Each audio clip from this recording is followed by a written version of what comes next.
perfect. We are live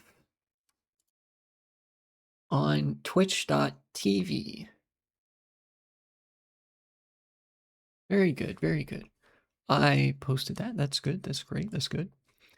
Yeah. I feel like my voice might be a little bit quieter today, but that's just because of a phone call I had earlier where somebody had told me that I need to speak up. Let me know if there's any volume issues. It doesn't look like there is because of the volume bar for the microphone auxiliary channels. But nonetheless,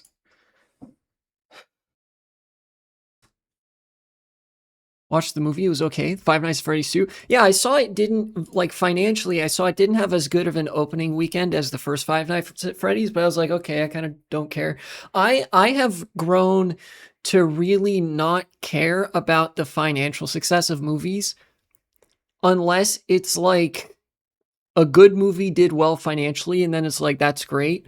Or if it's like a slop movie that did well financially, I sort of look at that and think like, damn, this, the system of privately owned for-profit media production really incentivizes uh, bottom of the barrel type of movies to just get the maximum return on investment possible to feed the speculation cycle, et cetera, et cetera. But I'm sure there's people that enjoyed the movie, and that's good. It's good to enjoy things, even if it is like something not good.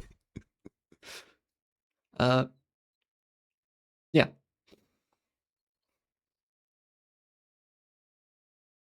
Speaking of which, I haven't watched very many movies lately. I've been meaning to watch movies, but I don't know. Remind me of the second novel. Oh yeah, that's right. Five Nights at Freddy's had novels, which I never paid attention to or cared about. As far as I know, that's where the actual name, like, well, not the name of William. No, yeah. As far as I know, the novels are where the name William Afton came from, as well as like the general, like the lore, whatever of the series. I might even take this opportunity to rag on how I think Five Nights at Freddy's was better when the lore was just implied as Easter eggs or references in game. Like, in particularly, I'm thinking about Five Nights at Freddy's 1 and 2, where there was still an element of like haunted true crime kind of shit. It wasn't like this whole canonized thing, if that makes sense. Where, like, in Five Nights at Freddy's 1 and 2, the consistent thing was somebody who worked at Freddy's used the opportunity to act on some sick fuck urges they had and kill a bunch of children and escaped the authorities by stuffing their bodies into the animatronic costumes, which led to them haunting you and the building and whatever. Uh, but it like they put you in the game and you experience like the whole fucking restaurant is haunted first, right? Instead of like, I think it's in sister location or whatever, you get some fucking narrative exposition with William Afton and whoever else up front. Um, yeah, I don't know. I feel like in terms of horror media, Five Nights at Freddy's 1, 2, and 4 were strong points of the series.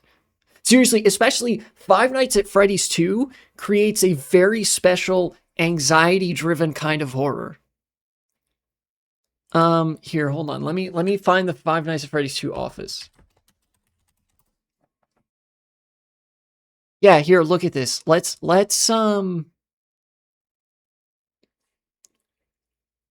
where is a good picture for what I am thinking of? No, don't do that.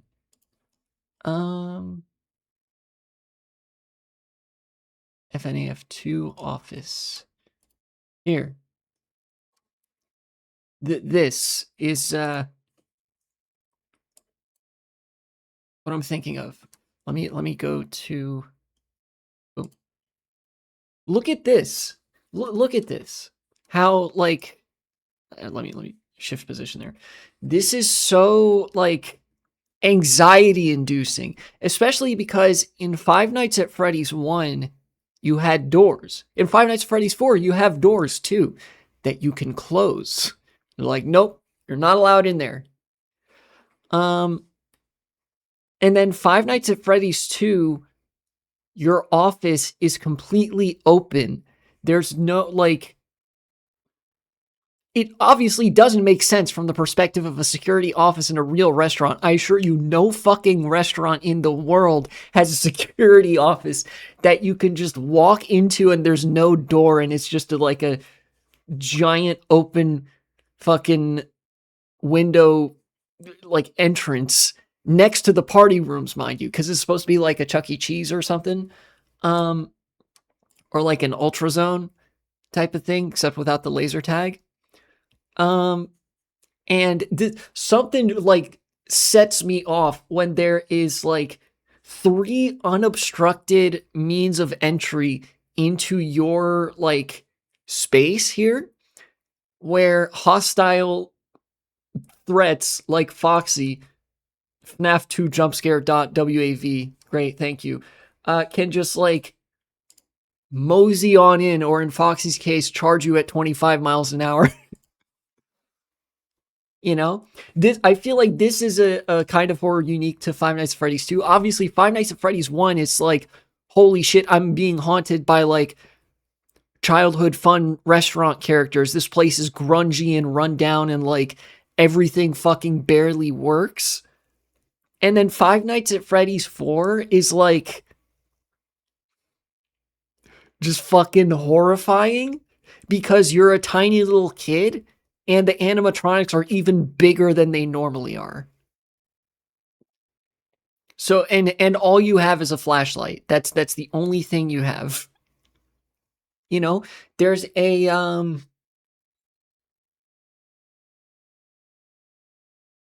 I feel like some of the visceral fear was lost in games like particularly games like Sister Location and Five Nights at Freddy's Pizzeria Simulator. Pizzeria Simulator, I'm kind of okay with that. You know, not having as much of the horror for a couple reasons I'll explain in a bit. But FNAF Sister Location was like very much driven by the lore and story of the novels, it felt like. And they started to lean more into the comedic riffing that also became kind of characteristic of the Five Nights at Freddy's series. You know, the animatronic designs in Sister Location aren't all that scary on their own, in the sense that like there's not that much off-putting about them. At least I don't think so anyways. Like there's something about the kind of worn down image of like animatronics with a layer of carpet or fluff whatever on the outside of them that you don't get with that glossy new sort of look. You know, they're just not like, they look too inoffensive to really be scary, where previous animatronics, even the toy ones, to a certain extent, though, you know, not as much for kind of the same reason, they're kind of plasticky, looked a little bit more off-putting to begin with. Like if you went to a real life Freddy Fazbear establishment and there's no like kids haven't been killed, nothing's stuffed inside the animatronics, whatever, just a normal ass restaurant, you see the big Freddy characters, I feel like that would just on its own be kind of off-putting and unsettling, you know? Because they were modeled after real world animatronics at places like Jungle Gyms and Chuck E. Cheese that also gave off that vibe. I would know, I've been to Chuck E. Cheese and I've seen these animatronics walking around. In fact, I think they, or not walking around, but like on stage. I think they even, I remember distinctly, it was a traumatic memory for my sister especially, but me as well, that they did like a show performance or whatever at the Chuck E. Cheese, like for her birthday or something when we were real little, and it wasn't an animatronic. It was somebody in a costume. It was like costume performer dressed as Chuck E. Cheese, Charles Entertainment Cheese himself. Uh, uh, and she got real spooked, and I was kind of uncomfortable with it too because it was like the costume was really big. The costume was like much bigger than the person that's wearing it. So, and I feel like to circle back, I feel like some of that gets lost in Five Nights at Freddy's sister location. Um, it's a little bit lost too in Pizzeria Simulator, but I think Pizzeria Simulator actually introduces horror in the salvage sections. I think those are like authentically really scary, you know? Um, because it's like, again, with the sort of you're faced with a threat that you can't avoid. You're just like staring it down, right? You're at the table. Here, let me look up a picture of this. FNAF Pizzeria Simulator salvage. Yeah, look. This I wish they could. Is there one with a black background? See full size image? No, that's a white background.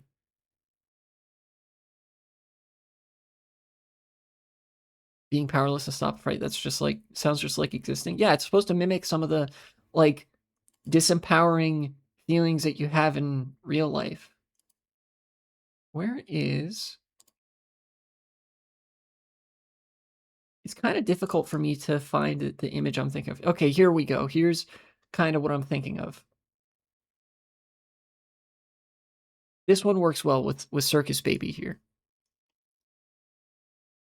Scrap Baby. Yeah.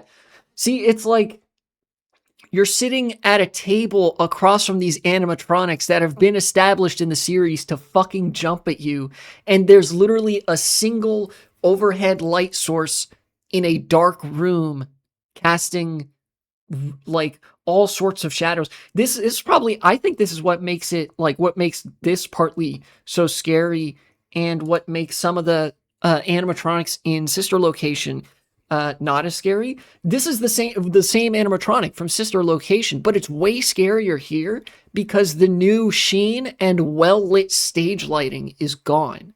Right? So much of this is dark, you know, and it's like kind of unreadable, especially when you combine with these salvage mini games that there's subtle movements that they do when they're getting ready to attack you.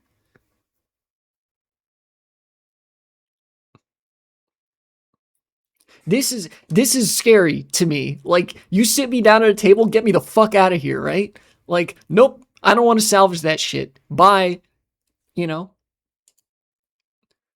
But then the rest of the game, the rest of FNAF Pizzeria Simulator, isn't that scary, which is okay because it's a tycoon game interspersed with the most pants shitting like salvage experience you've ever had in your life. You know, uh, and the game's like pretty goofy and funny. Like there are a lot of comedic beats that I think the game does really well. Like when you fuck up with some of the mini games, or the really dumb and uncanny way that the kids are designed when there's like kids running around in a certain mini game, and it's like surprise as many kids as you can. They all look so stupid that it's just really funny. Um,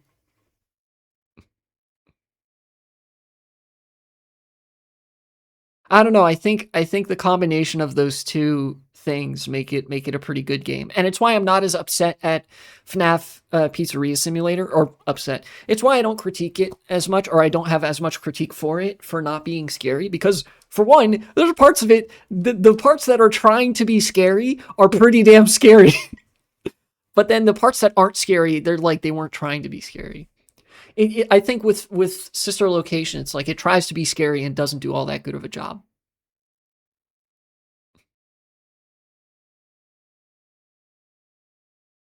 Yeah, this shit is designed like a lot of this activates your flight or like fight or flight response.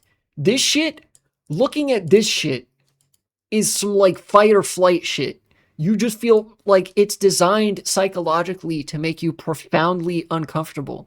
And the horror comes from there being a hostile threat and the option to escape being taken away from you.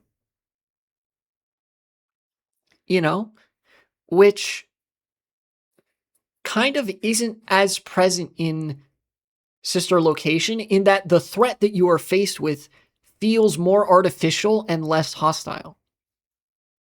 Isn't it part of the gameplay where you can just leave them? Yes, you can skip the salvage, but you actually have to go through these cutscenes each night. Like the game will say, "Oh, here's another salvage. Would you like to proceed with the salvage?" And all the while you're sitting and staring it down. You have to already be here to select, "No, I don't want to salvage this thing." You know? And again, that's kind of like part of the, you know, Pizzeria Tycoon horror game simulator combo where they're like, "You know what? If you just want to play this as a tycoon game, then I got you, Chief." You know? But this nonetheless is like well done. Uh yeah. And then like Security Breach is not all that scary, except for the white woman jump scare. Scariest shit I've ever seen. And like Ultimate Custom Night just isn't really designed with horror in mind. It's designed more for like the max mode players, you know? It's designed for the people who grind out like the 20 whatever mode on other Five Nights at Freddy's games, you know?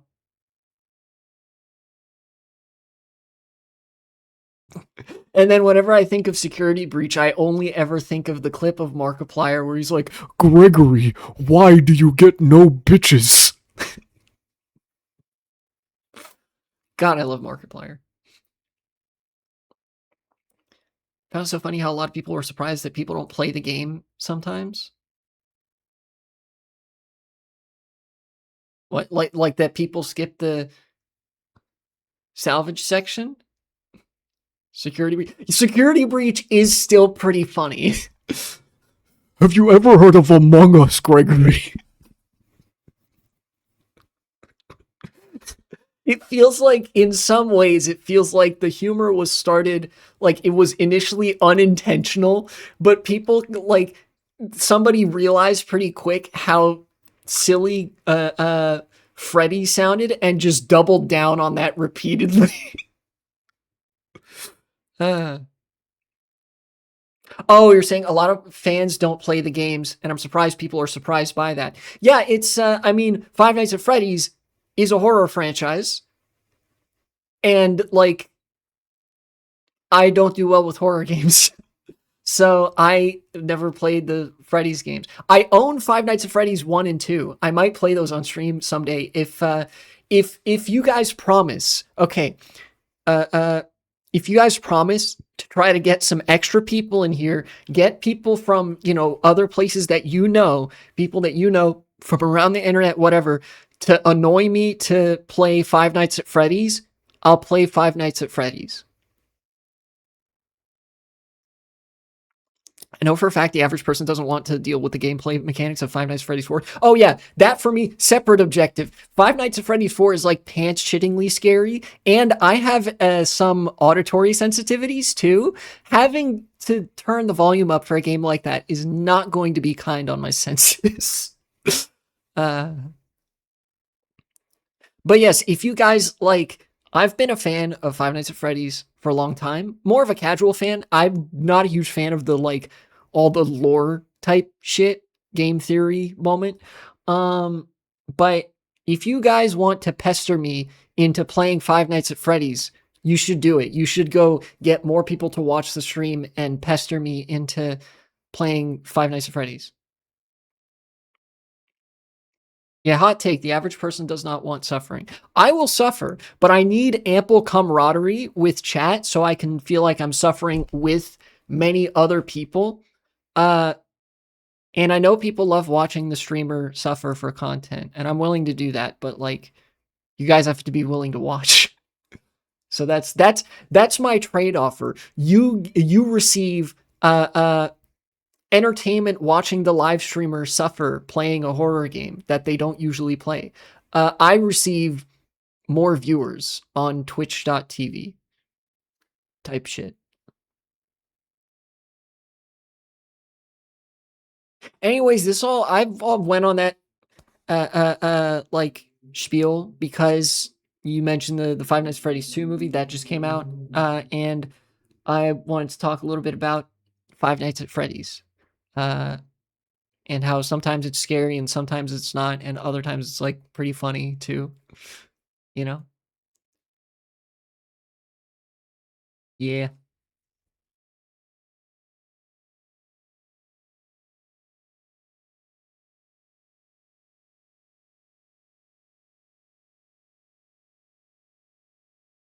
Say Five Nights at Freddy's does not want to go in the box. What do you mean by in the box?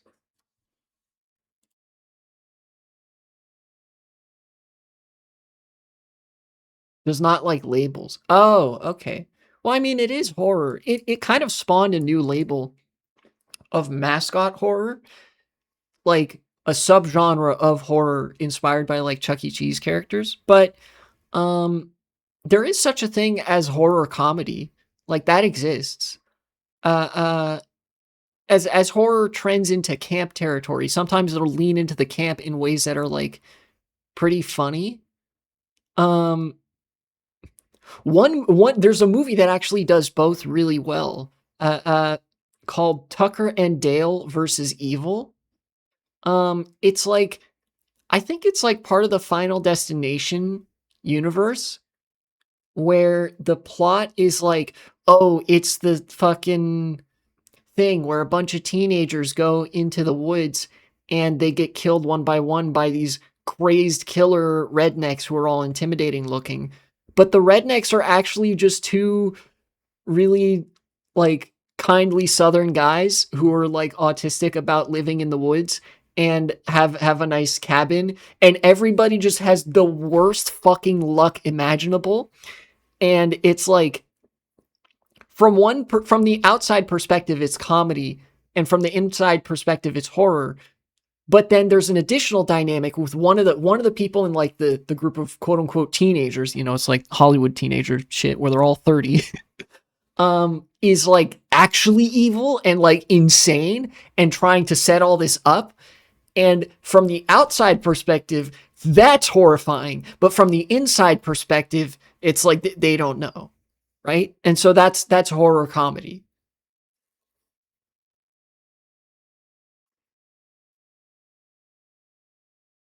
So I don't necessarily think that it rejects those labels, or even, I mean, it did create mascot horror as a like new label, but um there are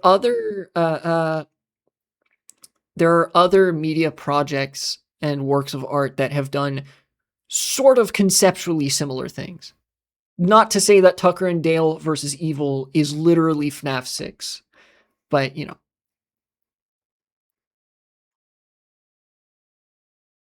Oh yeah, is that like FNAF World or whatever? Yeah, Five Nights at Freddy's did like I don't know how fair it is to say this, but it really seems like from the outside, Five Nights at Freddy's did have several points of like an identity crisis where it kind of now is trying to like, oh, AR, like augmented reality. Oh, so like some fucking Pokemon Go type shit. Either way, I think that lends credence to the whole identity crisis argument where it's kind of coasting by on the fact that it is well known already. It sort of becomes derivative of itself in that way, where I don't like, again, it's a whole thing, and there's plenty of fan games that actually achieve this really well. I would really like to see Five Nights at Freddy's continue to mostly be known for being fucking terrifying and scary, you know? Because it's just a really, really scary premise that here you are in this really seedy, shady, old, dilapidated restaurant with giant Chuck E. Cheese looking ass animatronics that are all haunted and are all trying to kill you and you can't move, and you have extremely limited self-preservation options, you know?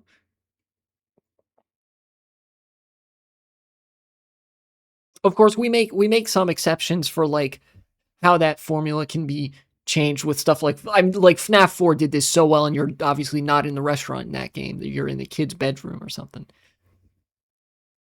Like that shit that shit got me shook. I'm not gonna lie.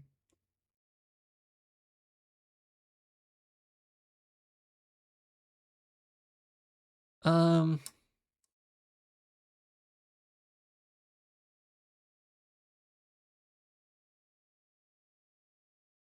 didn't like how that game felt like it was trying to give you ear damage. Yeah, that's something I feel like could be done without, but like I think the gameplay concept from a horror perspective is very strong, right? Where like you have to you can't do that shit where you turn off the volume in game because like the game depends on you reacting to audio cues in order to make decisions. That being said, yes, the audio balancing needs work because I feel like you can still, to some extent, have that experience without actually physically damaging people's eardrums. You know, but other than that, it's a really good game in that it does exactly what it's trying to do. Scare the shit out of you.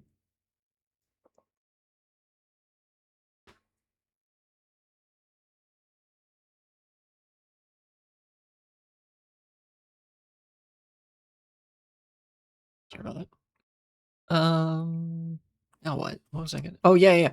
I had a couple things like it's funny to watch people that are like revolution any day now. You know, increasingly those people are fewer and further between, which is actually kind of nice because it means like you know how like and his heart grew 3 sizes that day with like the Grinch and shit. It actually feels like a lot of the Twitter MLs that I used to see either number one are being exposed for the fucking feds that they are because the bait is so low effort. I was like, how did I ever fall for this, right? But like for the ones that aren't just obvious feds, it feels like, and their brain grew 3 fucking sizes. You know, like that might sound condescending as fuck, but it like legitimately, it's like a nice refutation of the argument that like, oh, all MLs are just red fash. No, a lot of them can be like reactionary at times, but I do believe that genuinely most MLs are like leftists who just have a little bit too much adventurism and like doomerism in their soul or whatever and want to believe that like, oh, the revolution is coming any day now. But then like obviously over time they learn like people tend to do, right? Like there are accounts that I know are Marxist Leninists that are like tanky accounts that are considerably more uh, uh, materially grounded than I used to see them being, if that makes sense. I think one of them is like bad socialism takes or whatever. That I still don't agree with all the stuff that they post, but like legitimately, I feel like they make a lot more sense than I feel like tankies used to make. You know?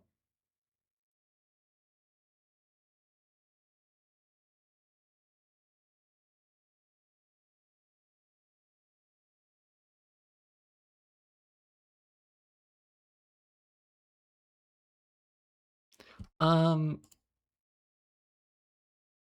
Anyways, to segue off of nothing in particular, I mean, I guess it is still like relevant because it's fucking Twitter shit. I saw this. I might actually like I might actually roll multiple segments into one. We'll see. But this was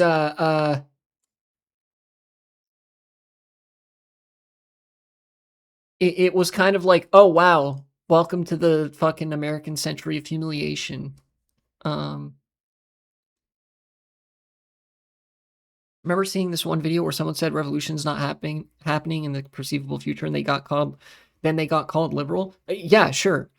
I mean, I think they might be right. I think you could make an argument either way, depending on how you define perceivable or foreseeable future. Um, you know, but yeah, I feel like that's just kind of nothing. The is that happening in the perceive uh, uh future camp? I don't know. I'm not Nostradamus, right? But like, no, there are sets of conditions where it's conceivable that revolution could happen in the United States. You could even describe certain things and events that would have to happen in a particular sequence, and I would consider that to be in the foreseeable future. The problem is the foreseeable future, depending on how historically literate you are, extends well beyond a human lifetime. This is one of my most controversial takes. I do believe that socialism is actually possible within my lifetime. I don't believe that revolution is possible within my lifetime. At least very, very unlikely. A lot of things would have to go so specifically correctly, which again is not impossible. But like, you know,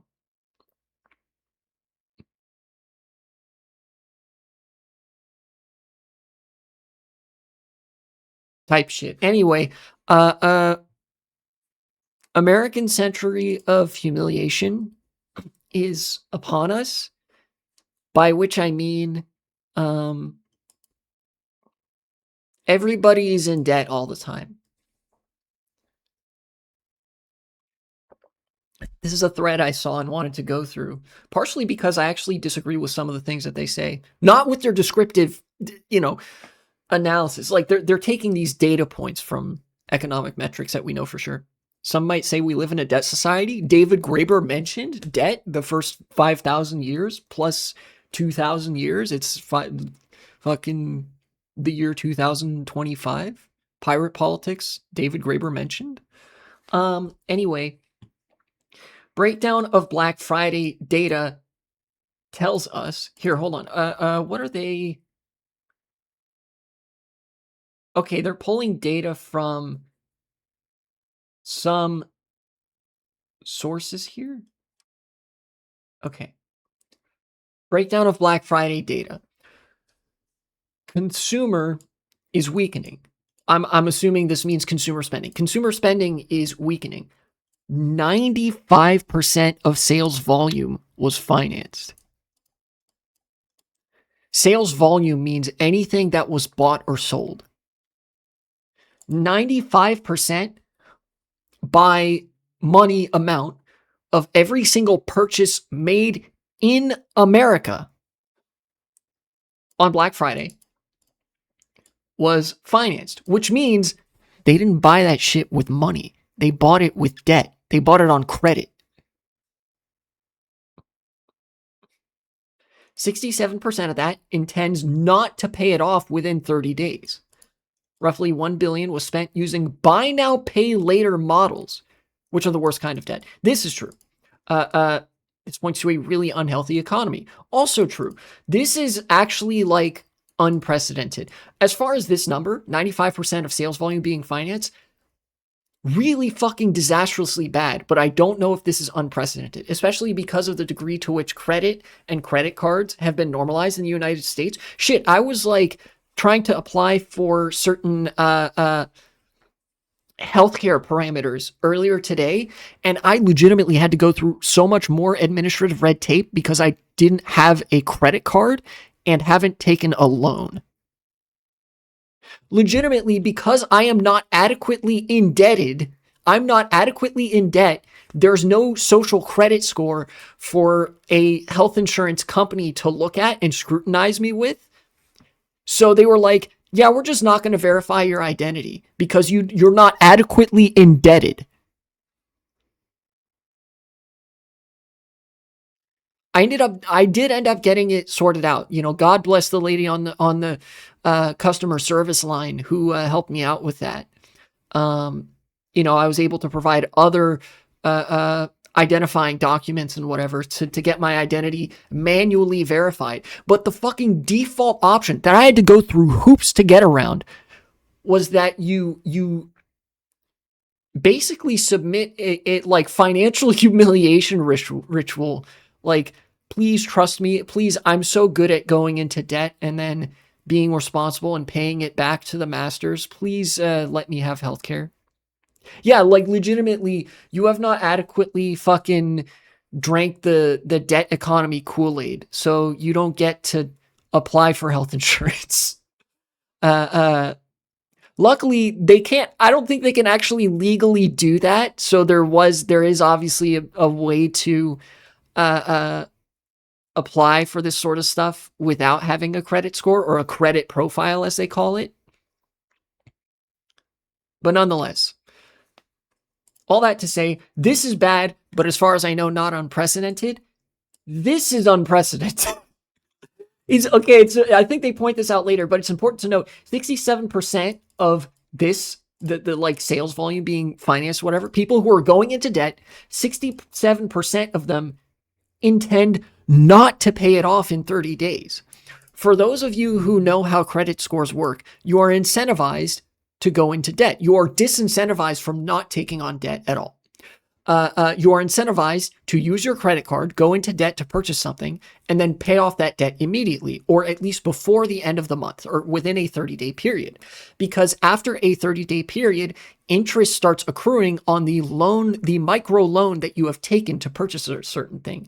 One of the key things that people buy with debt in America is groceries. Literally anything that you can purchase, most people in America buy that with their credit card, which means they go into debt to buy it. Effectively, let's say you're buying groceries for your family and you spend $300 at the grocery store, big grocery run, and you use your credit card. What that means is essentially you have taken a $300 loan from the bank that gave you your credit card to purchase those groceries. And for the first 30 days of that loan, there's no interest. You could just pay off the principal. After 30 days, you start accruing interest on a loan that you took to buy fucking groceries. The entire economy operates like this. The entire economy is contingent on people going into debt and some of them paying it off immediately, but enough people not paying it off immediately, either they forget or they're like already in dire straits to begin with, that all the like economic growth from consumer spending, that comes from interest on debt that people are taking out to buy food, medicine, consumer goods, whatever. Some people finance their cars with their credit card or their house. Like there are some people that finance big purchases with their credit cards, which means they go into debt to go into debt. It's like there's two layers of debt. And 67% of the people that bought stuff on Black Friday are like, oh yeah, there's no shot that I'm going to be able to pay this off in 30 days.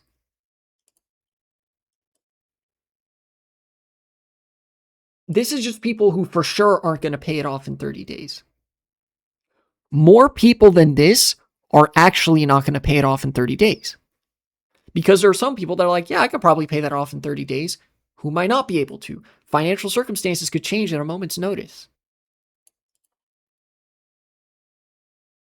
$1 billion into buy now, pay later models. Jesus Christ.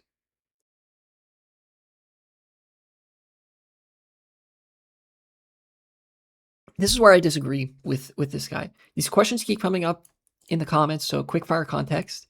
I mean, this guy has Ethereum in his username, so he's like a crypto person, I think, which cringe. Yes, 95% includes credit cards. That's fine. It's the 67% who don't think they can pay it off in term that's bad. I disagree. Both of these things are actually really bad, but this is clearly worse than this, right? Like the United States has been operating on a credit and debt-based consumer economy for decades and has only collapsed about half a dozen times. That is both a joke and not a joke. That's like a joke about like, oh yeah, it's not so bad, right? But that is actually the state of the American economy for the past several decades, right? That is the baseline for America. This is way worse. The fact that like we are entering fresh into another massive debt crisis where um, the same number of people are going into debt, but an ever increasing number are unable to pay it off. And in fact, it's likely with this 95% number, it's likely that more people are just going into debt at all.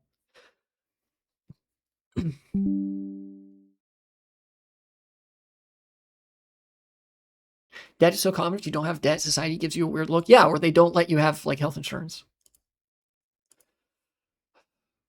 I'm actually like principally against having debt. I would rather be poor and like not have debt because that's just way the fuck easier to handle. Historically, that 67, oh wow, this is how bad it is. Okay. Historically, that 67% number is 20% for the holiday season and lower the rest of the year. This is so normally this would be 20%, but now it's 67%. More than 3 times as many people as under ordinary circumstances are like, there's no shot I'm going to be able to pay off this debt in time to avoid like accruing interest. And if you know credit card, like how credit cards work, they stick you with fucking ruinous interest rates.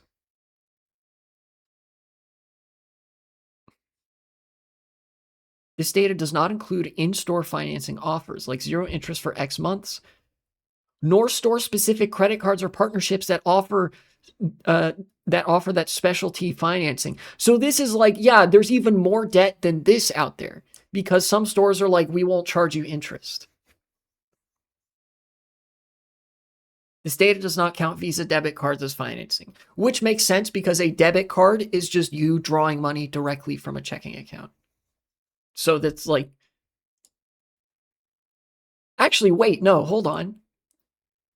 Does not count Visa debit cards as financing. That means there's even more debt here because if you finance something with a debit card, you're still going into debt for it. You're just paying off that debt with money that you actually have, as opposed to paying off that debt with more debt from your credit card. Oh my fucking God, dude.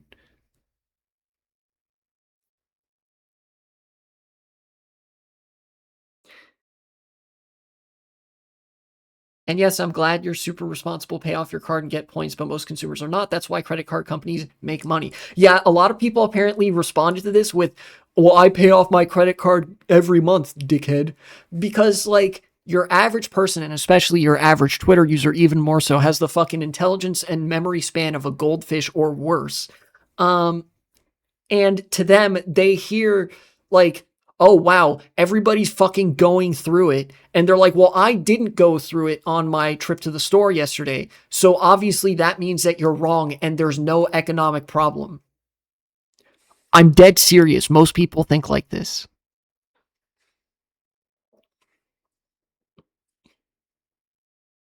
This also does not include car data as its retail stats. We are every sentence I read, we get more cooked. So the finance percent actually would get higher if it was by all purchase volume, but car financing is very different. No, it isn't. Again, point of disagreement. No, car financing is not very different. There's just more zeros at the end of that price tag. That's the only difference. You're still going into debt. It's the same thing. You go into debt, you pay interest yearly with the objective of over time, you eventually clear yourself of that debt that you took on to be able to have the thing now. That's how financing works. This is the same thing with like compared to buying groceries with a credit card. The difference is this has 5 digits and your groceries have 3 digits, so you pay off one more quickly. You're talking about the same thing and insisting that it's different.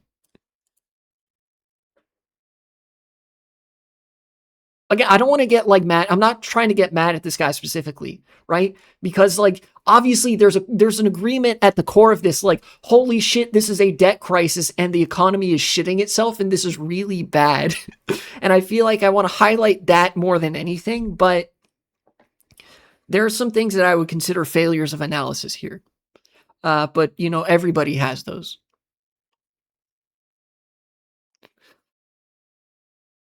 Personally, I don't really know the difference between credit and debit. Easy. Credit is debt. Debit is you're taking money from your checking account. Your debit card is also known as a checking card. It used to be before there was cards, you had to write a check. You had a physical check and you wrote an amount of money and you gave it to somebody, or like companies would give them to employees. People shopping could give them to stores if it was a big enough purchase. You could give it to a bank, and basically that meant that paper is good for that much money, a transfer of that much money, right? You used to do this by paper. You would sign, you would endorse, whatever. A debit card basically enabled you to skip the part where you have to write everything down, and basically it says, oh, you want to buy this thing? Great. This card means that you can take money from your bank account and spend it on this thing. It's just the digital version of using your money to buy a thing. That's debit. Credit is a loan. When you use credit, it doesn't actually deduct the money from your checking account. You are borrowing money from the bank. The bank loans you money to buy the thing. So like, say, for example, you're buying a stuffed teddy bear, a very pleasant but simple interaction at the store, right? If you use a debit card to buy a teddy bear, that means that you took money digitally out of your bank account and you spent it on the teddy bear. And now you have spent that money. It's no longer in your bank account. And now you have the teddy bear, right? With a credit card, you use the credit card. You put it in the little machine, and your bank account money remains the same. What it instead does is it records a quote unquote balance. It records a number of how much the teddy bear costs. And now you get the teddy bear. But now your bank has written down, okay, you used this much money from your credit card to buy this teddy bear. So now you owe us this much money, which you can then pay from the credit card. How do I check how much credit if I'm in any? If you don't have a credit card, you don't need to worry about this. If you have a debit card only, you don't need to worry about this. If you have a credit card, you would check this by going to your bank website, or the bank that you have your credit card with. So like if you have a credit card from Chase Bank, you would go to Chase Bank and you log into your bank account, and you would go to whatever like option screen lets you see what your credit card balance is, basically how much money you owe on your credit card. That's the difference between credit and debit. Debit is great. I actually have this money, so I'm going to buy the teddy bear, spend my own money that gets taken from my bank account, but like no debt involved. Your credit card is you take a small loan to buy the teddy bear, and now you owe that money to the bank. And it can accrue interest if you don't pay that money soon enough. Also, with a credit card, you can spend more money than you actually have. With a debit card, if you don't have enough money in your checking account, your card will actually give you an error if you try to use it. It will tell you, sorry, dog, you're out of money. Your credit card has a different barrier. Your credit card can have a quote unquote limit or whatever, which is how much debt you're allowed to go into, which is different from the amount of money that you have in your checking account. That's how banks get you. That's how people get got by this, because theoretically credit cards extend the amount of money that you have to spend, but you don't actually have that money. You're borrowing it from the bank, and they charge you interest for it after 30 days.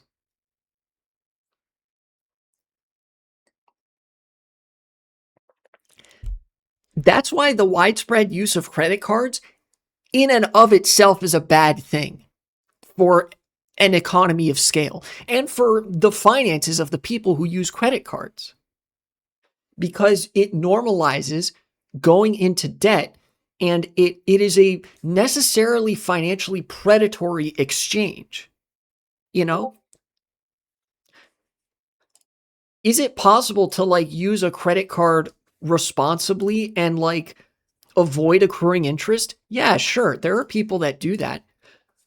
But the entire point of a credit card is that it unlocks the option not to do that. It unlocks the capability to charge interest, for you to be subject to interest and like have to pay more money than you actually spent on something, right? And that is by design on the part of the institutions. People, I don't hold responsible for this. Partially, sure, because like people are stupid, but like banks are just evil. So they wanted to make more money where there wasn't more money to make. So they introduced new ways to go into debt so they could squeeze more money up from the bottom. That's what credit cards are. With a debit card, the reason it tells you that you're out of money is because that's not the thing that makes you go into debt. Although modern checking actually has its own problems because of shit like fucking overdraft fees or whatever, where banks charge you for having too little money.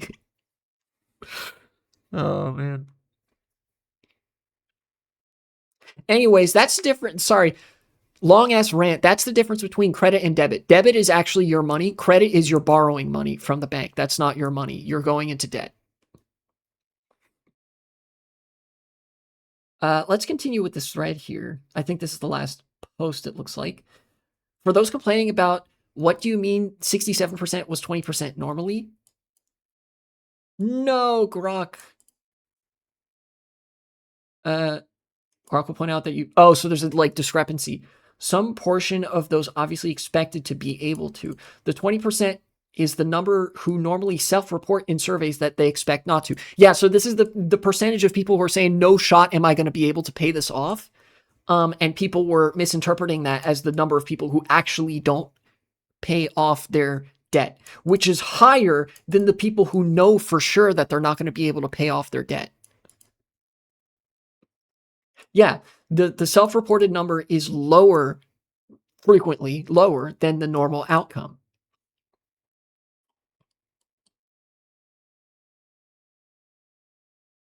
Here's some fucking, this doesn't seem strange to me. That's because this person is illiterate. If this doesn't seem like out of the ordinary to you, it's because this is your like first introduction to economics and politics. Like this is your first time encountering any data like this. Is the only conceivable reason that this would seem normal to you.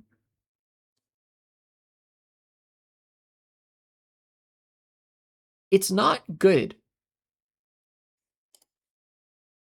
I think oh yeah, this is important data too.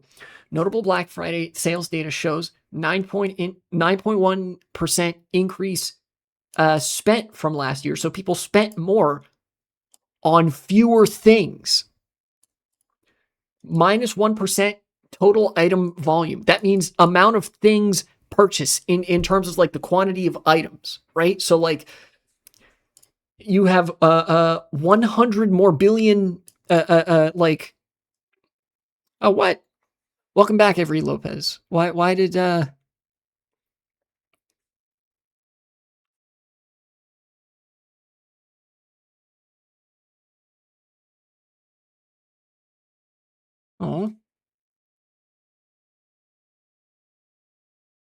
thank you so much. Yeah, maybe just avoid spamming emotes in the future. I have a like no spamming thing set up. So like if you spam too many emotes in one message, why you apply this Nightbot on your chat? Just for some like very, very general guidelines. And also for like help commands and stuff. How people spam emotes on your channel? They don't. That's the point.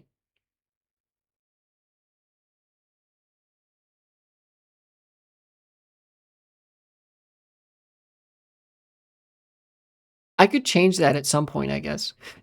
Let's just say this. Try to bear with it for this stream. I'll change it at some point in the future because people love to spam emotes. I have learned this. Anyways, back to the fucking economic crash out of America that we are witnessing in real time. Let's say 100 gorillion teddy bears purchased. for $100 gorillion. People this year spent $109 gorillion, but only 99 gorillion teddy bears were purchased. People spent more money on fewer things because prices were higher. Consumers bought on average 4.1% fewer items. And notably, the average is different from, is not necessarily completely reflective of total item volume because of how averages work. Like outliers can influence this number. 11% increase on buy now, pay later. Klarna specifically increased in 45% in use volume since last year. Oh, that's bad. Okay, so that's where this number comes from. You have these two combined in the aggregate. $7.9 billion of the $11 billion that were spent on Black Friday is debt that people are not going to be able to pay back within 30 days at least.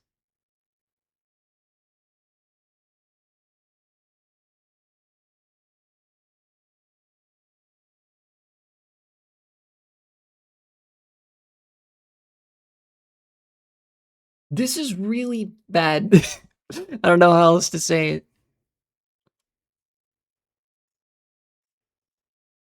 How do I undelete a message?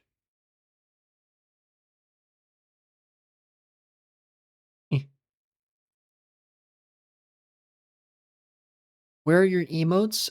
They're still being worked on. Hello, Kayla the Furry. Welcome back. I'm working with a commission artist on emotes, and they're making progress, but they said that like it might be a little while for some of them. So eventually I'll have more custom emotes. Yeah, there's one. Yeah, it's gonna be a while since I asked for like a few 1 billion soy emotes. That one I made myself. The picture of me soying out.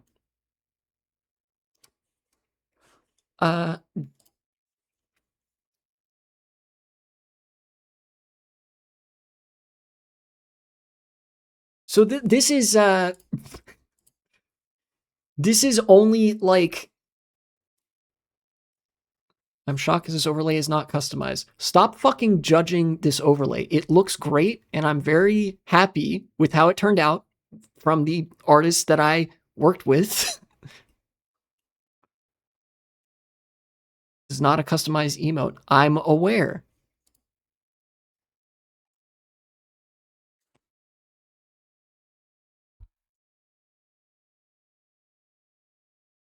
The custom emotes aren't done yet. Can I ask how much you pay for the overlay? No, you can't actually, because it's clear that what you're trying to do is sell me another overlay, which I don't need. This one looks great. And I'm glad that I spent money on this. I couldn't make this shit myself. What are we looking today on the Brain Dead Twitter? Sparkly Image Car Wash. Welcome back. It's great to see people here. We're looking at the American Century of Economic Humiliation. Just took a look at this thread of Black Friday sales where people spent more money on fewer things and went further into more debt that they're not going to be able to pay off. See my overlay so you'd be made. I have seen plenty of custom overlays. I intentionally specifically requested this one to not be super noisy. The reason it looks simple is because that's how I wanted it to look. This, in fact, I think this is probably about as happy as I could be with a custom overlay because this is as simple as I would want it to look. Anything like more complex than this, I don't think I'd be happy with.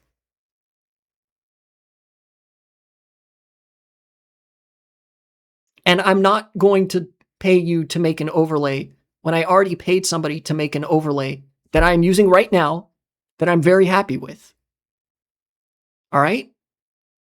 So no more soliciting. If you continue this shit, talking shit about the overlay that I have, and by extension the artist that made it, and me for my fucking artistic decision making, I will ban you. You read the rules when you came into chat. You know that I have a no soliciting policy, motherfucker. I tolerate it because you're cool.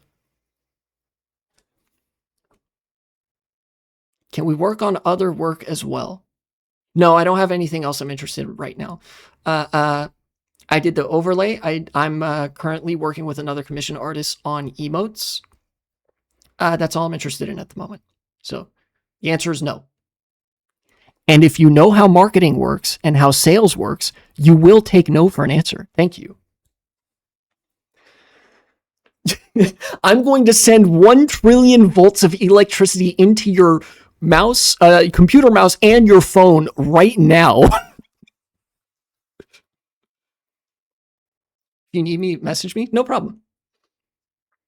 You will feel the pain of fucking Emperor Palpatine unlimited power type shit. POV, you're being bribed by the US government. Fuck, that's so true. Support Israel. Support Israel tonight, Queen. Israel, would you like Israel tonight, Queen? $1 billion for Israel, Queen?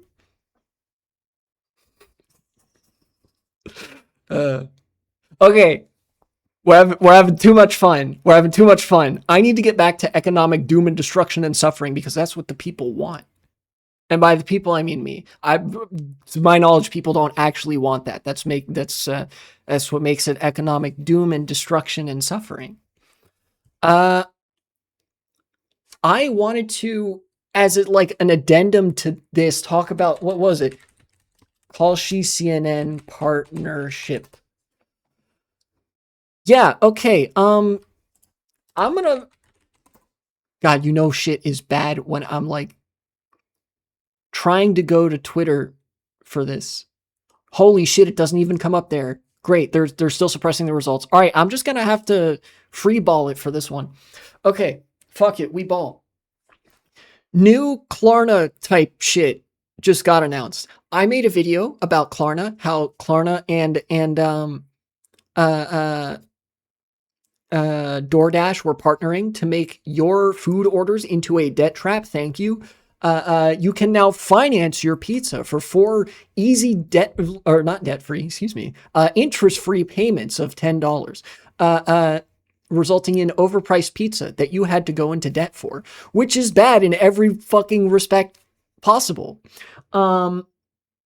Evidently, there's another company, Kalshi, which does prediction markets, i.e. gambling on any and everything, that partnered with CNN. Particularly what these prediction markets, these gambling markets have really come to be associated with recently is like politics and sports. Things where there is like any time that there's an outcome or like difference of something, people will like have been able to put money on it, where like these betting websites, these gambling websites are now saying like, yeah, put this much money on this candidate winning the election, put this much money on this happening, and anybody can start a bet, which means like you could just say, hey, how much money do you want to bet that like this tree will fall down, and then you personally take a chainsaw to the tree or some shit like that, right? Yeah, literally, Kayla, thank you for bringing this up. One of the things that they did was they literally put bets. There's literally bets on how the front lines will move in the Russia-Ukraine war, and people are betting money on that. People are betting money on that. People have bet money on elections. It was present in the 2024 presidential. It was present in the New York City mayoral. It's going to be present in like every election going forwards. It is going to fucking destroy so much of the social fabric of like discourse and politics that hasn't already been destroyed. Because like, imagine somebody makes a bet. Oh, will such and such, like some politician says something spicy, or maybe they just say something that's like, oh yeah, dark woke is back. Somebody starts a bet. Will this politician be assassinated? Now you've given people a financial incentive to bet money on, yes, this politician will be assassinated, and then they proceed to go and try to kill that politician themselves. You know? Yeah, literally. Gamble how much, how likely it is that, like, oh, will Israel get $1 trillion or no? And then lobbyists can bet on that and make money off of giving money to Israel. They literally, like, will America give this much or this much to Israel? And then somebody with behind the scenes knowledge can say, oh, well, I know we're actually going to give this much to Israel. They bet on that. They give the money to fucking Israel, and then they win money from gambling, and everybody else gets suckered out of their money. And it is gambling because you're betting money on an outcome that you don't know whether it's going to happen or not.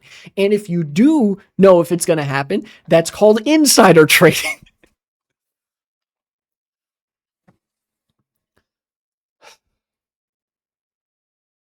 I don't watch much sports, but apparently a lot of sports coverage has already been, like, terminally cooked because of online betting from places like Kalshi and Polymarket and whatever else, where a lot of times the commentary, particularly over American sports, just boils down to the commentator saying, oh, well, there's so much, there's this much money down on whether blah, blah, blah makes, say it's basketball. Oh, there's this much money on whether they score 10 points in the first half of the game or whatever the fuck, right? Like, that's what sports has already, like, become that.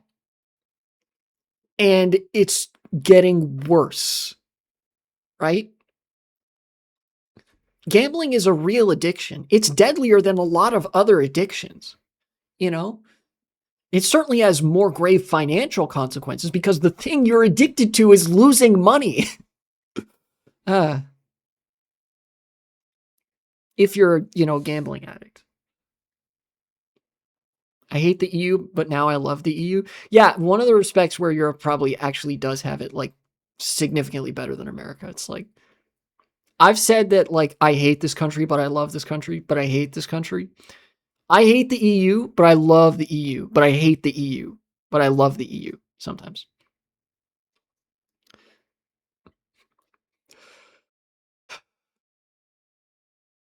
The house always wins. Like, you guys got to remember, the house always wins in gambling. That's literally, like, the one phrase that everybody fucking knows about gambling is that the house always wins. Whether you win or lose, and you're way the fuck more likely to lose, the house always wins. It's like every extractive thing that capitalism does. I was just talking about credit cards and debt and how, like, debt has been atomized to smaller and smaller levels to the point that people are going into debt to buy groceries. Like, every time that happens, and I'm, like, almost convinced, like, holy shit, how would you take it further? All of a sudden, wow, okay, that's how you would take it further. You would just make it so that everybody can now develop a gambling addiction over everything. I think there was even a clip with the Kalshi, like, investors, like the tech bro, crypto bro people saying, like, yeah, we want to monetize any and everything as a financialized asset. We want to monetize every hobby that you could have. Anything that you do purely for fun, basically, now has a financial incentive behind it, which is horrifying.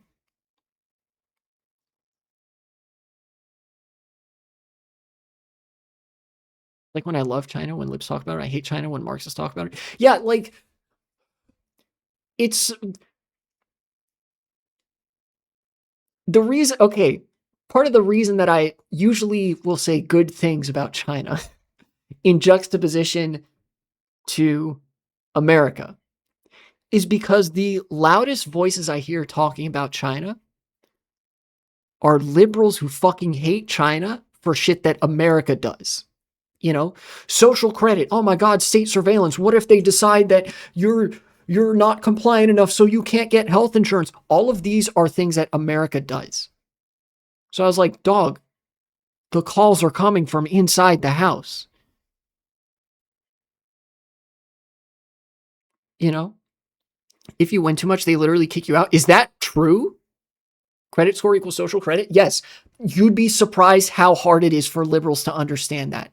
Look, even when they understand that to a certain degree, they'll say, yeah, but China. I've had this conversation with liberals where they bring up the social credit shit and that like, oh, if you're not like if you're not in good standing with the state, they like say it without saying it, then they won't then they won't let you get healthcare. They won't let you go to the doctor. I'm like, do you know what a credit score is? And they'll say, yeah, but like, sorry, this is not meant to be me getting like pitched over liberals being insufferable. This is meant to be me talking about how capitalism is introducing more and more degenerative economic forces into society, not the least of which being the gamblingification of fucking everything. Here, hold on. Uh, uh,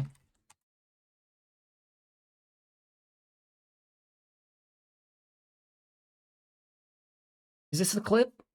Okay, I found it on Reddit.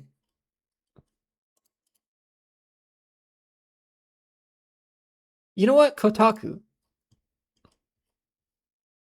I found a Kotaku article. How long till gambling on Pornhub? It's already there. There are some videos that are sponsored by like online slot companies, and it's in the thumbnail of the video.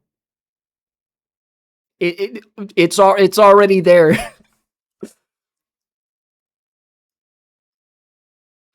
Yeah, it's fucking. I hate it. I hate it so much. Okay, Kotaku, what do you got? I'm going to read a little bit of this article, and then I want to watch the video where they say we want everything to be a financialized asset. Finance Bro thinks it would be cool to turn your entire life into the stock market. Haven't you always wanted to use shady financial instruments to own the haters? Better journalistic framing than probably every other news outlet that you could conceivably see covering this. Thank you, Kotaku. Kalshi's CEO is bullish on the future of prediction market betting to solve disagreements for people, or at least make him very, very rich. Remember, the house always wins. What if every outcome in your life could be turned into a way to win or lose money?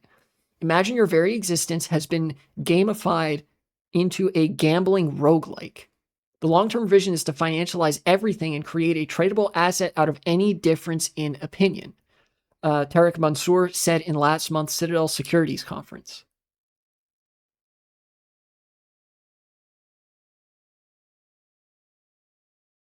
Jonathan Swift, welcome to chat. Yeah, like what? Hello, Cyberpunk? Yeah, literally. That's what. Oh my god, dude. What sounds like a loading screen for, well, it's funny you should say that. What sounds like a loading screen from Cyberpunk 2077 was enough to make investors jump at the opportunity to turn angry Reddit threads into stock tickers you can gamble on. I do appreciate that Kotaku is accurately recognizing that the stock market is literally just gambling. That is all it is. Speculation is a financially sanitized way of saying gambling. And also more theory pilled. So like when you're doing the whole read theory bit, you would say speculation, but really it's just gambling. Kalshi recently raised $1 billion in its latest funding round this week, leading to an $11 billion valuation. What are investors so pumped about? Here's the pitch Mansour gave in November on stage with co-founder Luana Lopez Lara. Yeah, let me go indulge in some speculation at the casino real quick. A literally word that was made up to make it sound fancier than just gambling.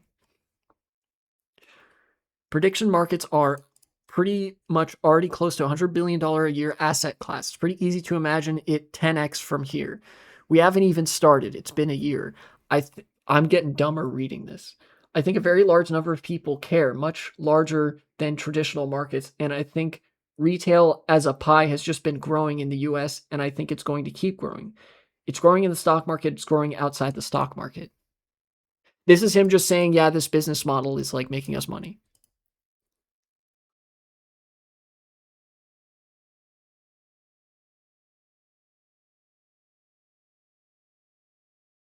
I'll bet $1,000 you'll fail this high school test. They do just want to ruin your future because that gets them a lot of money. They've already made a lot of money. Look at this, $100 billion a year asset class. And he's like, oh yeah, and it's, growing. Ruining your life to turn a profit. Oh, more perfect union. Thank you. Give me that real shit. Co-founder of Kalshi says, the long-term vision is to financialize everything and create a tradable asset out of any difference in opinion. I can't parody this. This is a parody of itself. I can't make this sound like the Onion because this is some shit that the Onion would. Yeah. Thank you. Very appropriate response here. It's funny. Blue Sky usually leads to more like revolution posting than Twitter does in my experience. But maybe that's just because of the people I follow on Blue Sky. Let's have a listen to this insane shit. I'm gonna zoom in a little bit. Betting on porn, or are they betting on who's gonna come within the first 3 seconds? Yeah. How soon do the boobs show on screen? 5 seconds? 20 seconds? 15 seconds? Type shit. It is apt, I think, before I look at the video, that just made me realize, how in Orwell's 1984, when O'Brien is explaining the actual aims of the party to Winston, he says that the objective of the state is to we want to abolish the orgasm, and what that means is to make the act of sex itself subservient to the state.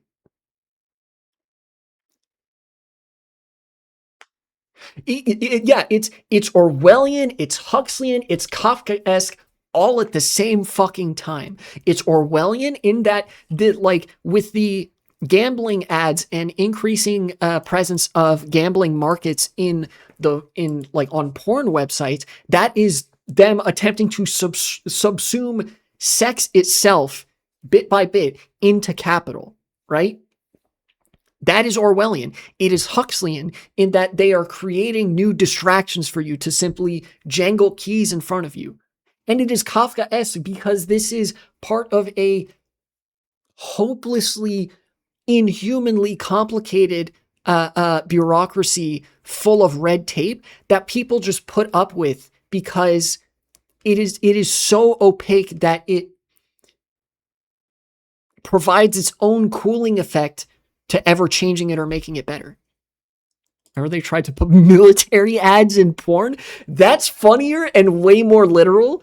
But no, I don't remember that. I do remember the military advertising on Twitch. I don't remember. That is crazy. Putting military ads in porn. That's really funny. And is also part of the Orwellian dynamic of attempting to subsume sex into the state.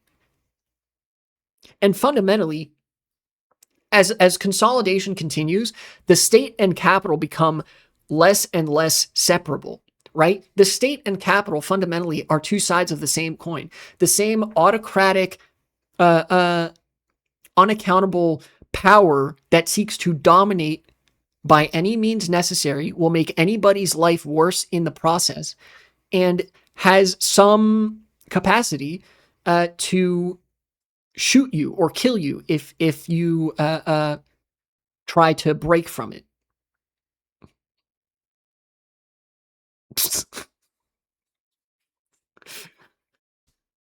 Gooning to bouncing titties. There's a soldier in armored gear with a gun on the side. Well, if you're gooning, that would be only appropriate because gooning is like, it's lost its original meaning, I think, a bit. But gooning is kind of like the fetishization of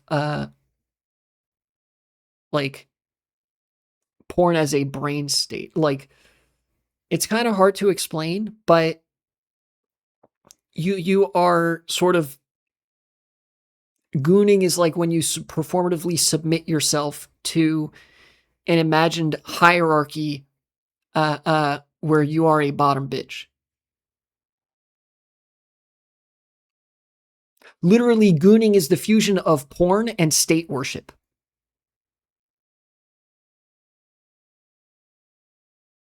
Might be the best gay porn. True. The military should do recruiting ads that are just gay porn. Come to the military. There's so many hot guys that you could have sex with, that you could fuck. It'll be great. You'll be having so much hot gay sex in the military.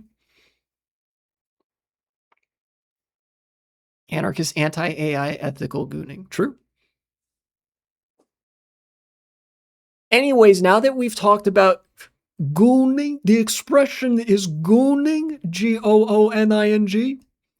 Let's listen to these Kalshi fucks talk about how your entire life should just be gambling, and everybody should have a gambling addiction. Mark, you've mentioned multiple times that you think prediction markets will be bigger than the stock market. What is it going to take to become $1 trillion asset class? Imagine Bernie talking about gooning. The American people are tired of gooning. There you go, I imagined. Clip it.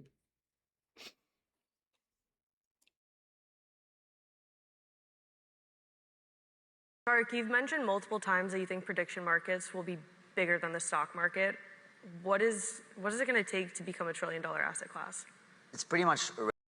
By the way, that lady's the moderator.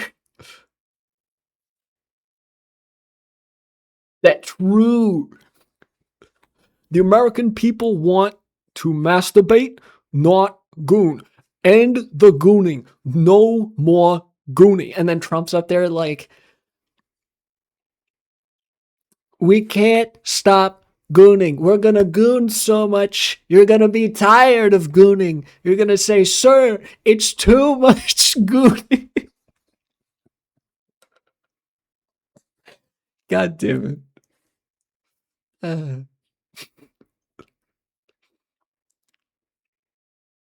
Who's ready for that fucking alternate universe 2028 election? Bernie Sanders, the American people are tired of gooning.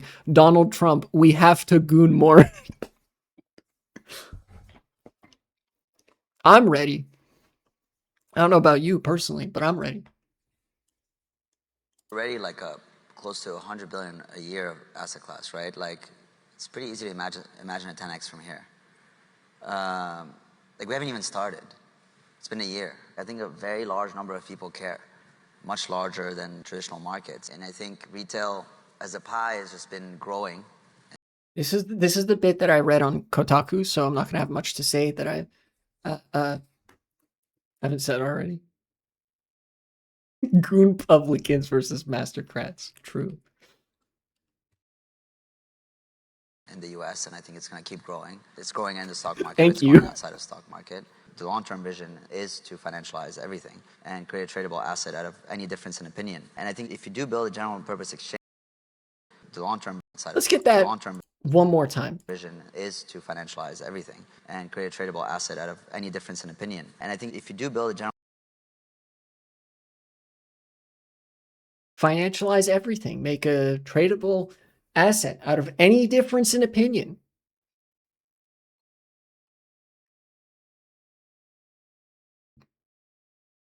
You know, yeah, I was trying to come up with a clever way of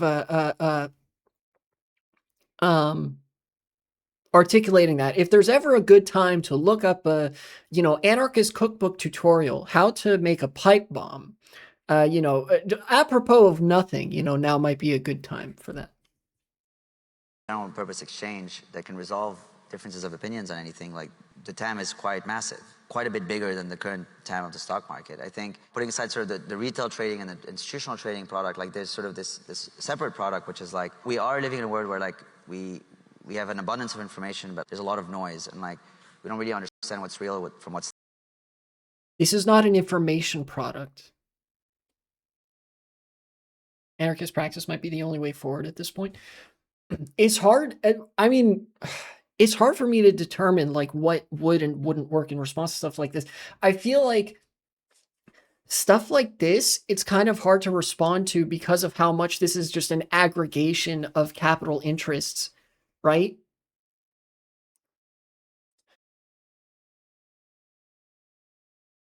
For stuff like this, you kind of have to invoke the long arm of the law and just say, if you fucking do any of this, you're going in the wood chipper, and your companies are going in the fucking bureaucratic wood chipper, and you're not allowed to exist. No more gambling, no more gooning, or some shit. Like,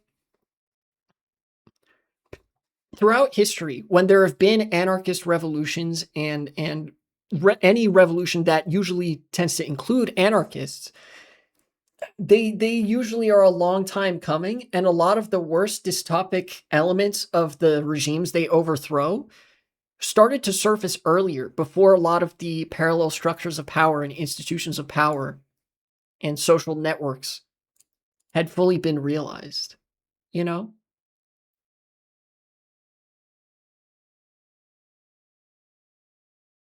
Basically, it's like, in order to change this, in order to put this fucking guy in the political wood chipper, you have to vote for Zoran Mamdani or something. Like, you have to try to get some friends in places of power who are willing to uh, uh, tell these companies to pay $1 billion trillion in taxes, and then also like want to pass a law that will um, exile any like corporate executive that has ever engaged in anything remotely similar to this or some shit. It's only one wood chipper. It's called an explosion-based wood chipper. Very true. Yeah, you like, but you get what I'm saying, right? Like, um, oh no, what do we do about uh fuck, I'm trying to think of something comparably large in political scope. Palantir. Palantir collecting all your data, harvesting all your data and shit.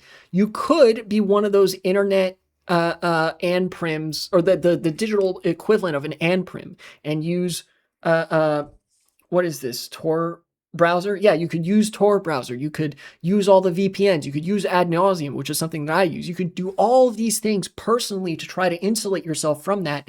But fundamentally, you have to start addressing root problems that lead to this ever being a thing in the first place. You know? I don't know. Either way, probably, yeah, anarchist praxis. It's just, what the fuck? People don't usually respond well to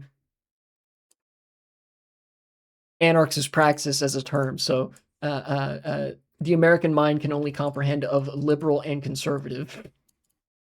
And I guess that's part of how you get shit like Information, this. but there's a lot of noise, and like we don't really understand what's Which is not necessarily unique to America, but it's like there's a constraint around political thought that is actually part of the way that you would fix this is also being realized in real time, where people, the mental block that people have when hearing the word socialism is eroding bit by bit. Aliana on the new phone. Hello. Welcome to chat. real from what's not. And prediction markets are an antidote to that. No, it's prediction markets are not ground news. They are not the critical thinking centers of your brain. They are gambling. This is you are supporting gambling. Yeah, this is like, to be honest, this may even be worse than Weimar Germany. The fall of Weimar Germany was actually way more directly politically and ideologically motivated than the like extreme financialization that we're seeing here. You know? Very, very good job at distilling information and surfacing truth to people. And you're seeing this sort of massive shift where like, but nonetheless, this does represent a comparably destructive force to democracy as a concept. people are using them whenever they think about questions about the future, you know, whenever they're debating about anything. And I think that trajectory is going to keep going. That's a new consumer. Yeah, this trajectory is going to keep going because he has a financial fucking interest in investing in expanding gambling markets. Oh yeah, I think people are going to start deferring to gambling markets more when they're having a random debate or can't decide like what their opinion is.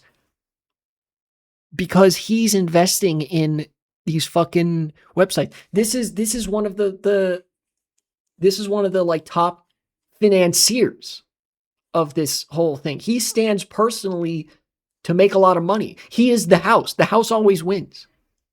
Habit that I don't He's talking to gambling addicts and saying, you too can make it big. think it's going to be undone. Thank you, Citadel Securities. I will see you in hell. And some people say you should never strive for anything better than capitalism. Some people indeed. Yeah,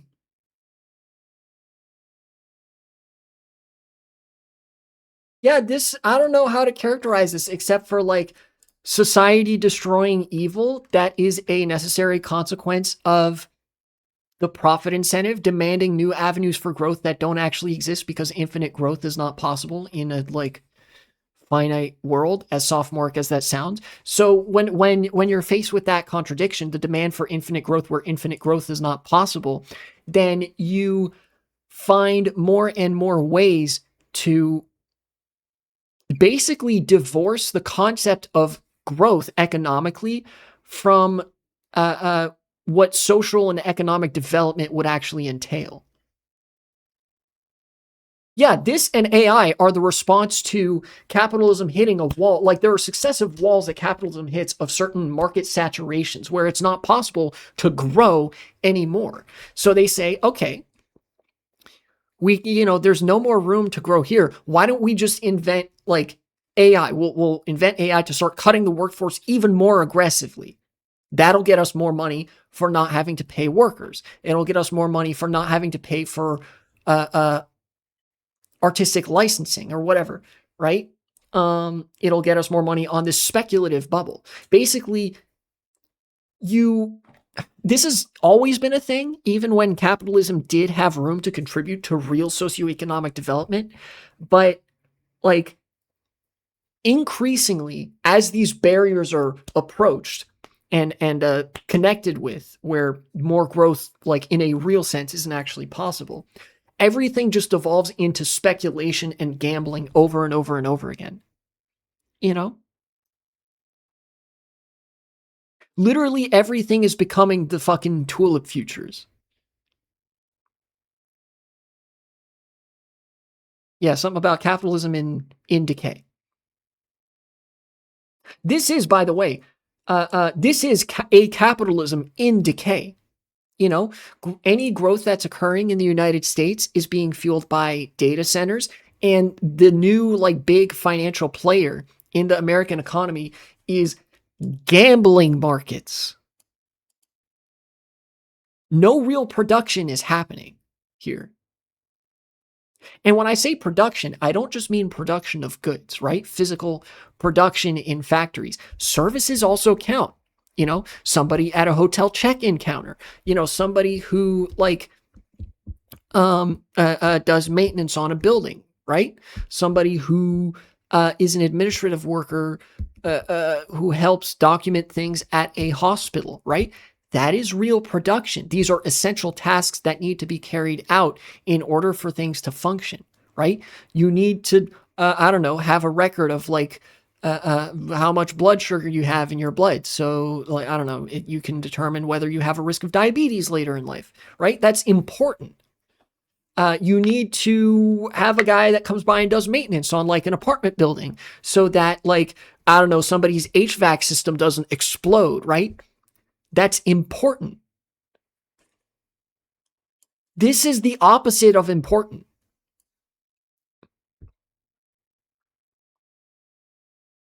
This is that one Ukrainian anarchist meant with the Ouroboros of capitalist production and culture. Yes, this is an Ouroboros. Just trying to reconsume wealth that like already exists, try to create more wealth out of wealth without actually doing anything. Because that's always like these speculation bubbles are always so much larger than any real economic activity that occurs through the actual exchange of physical goods or services pertaining to those goods or your essential quality of life, right? Like even like private medical practice, not that profitable. The reason that private medical companies make so much money is they charge you a shit ton, and that's fueling a speculative cycle, right? It's just hype. It's just, the Ouroboros, where it's like, oh, we made this much money last year, which means we're going to make this much money next year. And just by saying that, you partially contribute to how much money you're going to make in the next year. That's capitalism.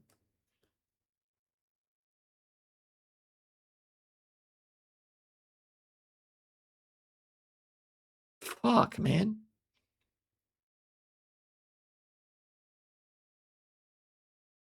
The crisis in capitalism are just it killing itself and contracting until it expands again, needs to kill itself again. Yeah, this is the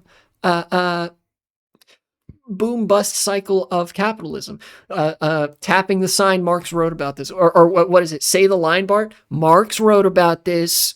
But yeah, this is the same like phenomenon that like capitalism endures every couple decades, or even more frequently than that lately. There was a crash. There were a couple different economic crashes in the 80s. There was one or two in the 90s. There were two in the 2000s. There was one in the 2010s, and there's been one to mark the turn of the 2010s to 2020s, and then we're staring down the barrel of like two or three different collapses all rolled into one right now.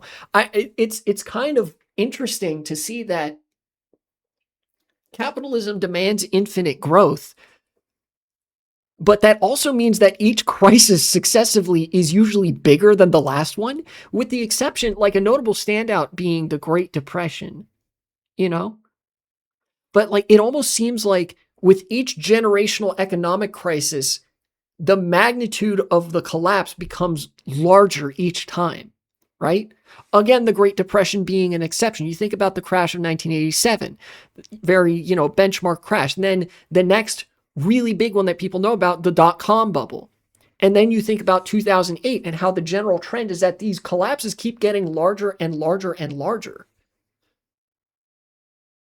It's weird it's speeding up so much. It's almost like if you know about the life cycle of a star on the main sequence, where in the core of a star, it's hot enough for nuclear fusion to take place. Here, let me actually click off this since we're done watching this video. Stars do nuclear fusion in their core, and they're mostly composed of hydrogen. And as they fuse hydrogen, they burn that fuel. The hydrogen fuses into helium. And the star, goes throughout its life. When it's out of hydrogen to fuse, it starts expanding and it needs more fuel to fuse. Like it's still hot enough that like shit's still going to get fused in the core of the star. That's how stars work. So it starts fusing helium. And each successive cycle of the next elements that it fuses is shorter than the last. Hydrogen is the main lifetime of a star. Then helium is considerably shorter, but lasts a considerable amount of time. Then you go through carbon and like xenon, like a bunch of other naturally occurring elements until you get to iron. And some of these fusion cycles happen in a very short period of time, right? It feels like that's kind of what's happening with capitalism. It feels like capitalism is like this system that for a long time ran on the economic power of resource extraction and material production, right?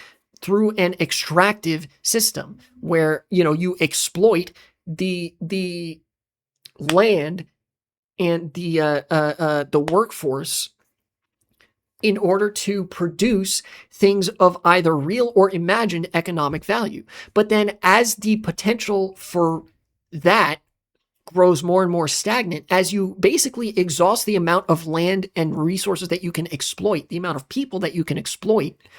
You have to turn to other sources of fuel, and increasingly these are going to be reliant on speculation until there is, like, I think Karl Marx predicted this at some point in the lifespan of capitalism, that like if this pattern runs through enough iterative cycles where capitalism runs into these contradictions, it tries to keep generating exchange value with speculation and that sort of stuff, and you go through these boom bust cycles, eventually there's going to be a general economic crisis where capitalism is actually faced with unavoidable collapse, when there's literally nothing that capitalism can do except speculate, except gamble.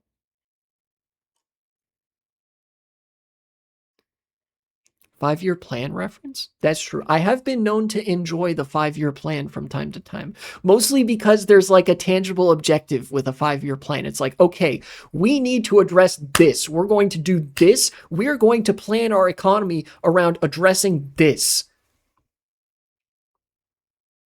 You know? Like, I think one of the things I learned about the Soviet Union when I was reading about housing is one of their 5-year plans revolved around housing. It was like, all right, we're going to fucking mobilize all the economic output in this country to build housing.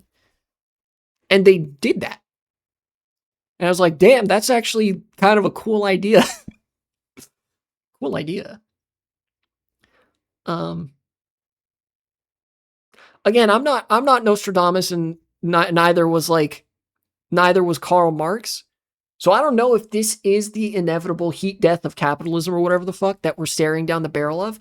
But chat, is this a good sign when your economy is now like almost entirely relying on gambling and speculation for its only potential for growth?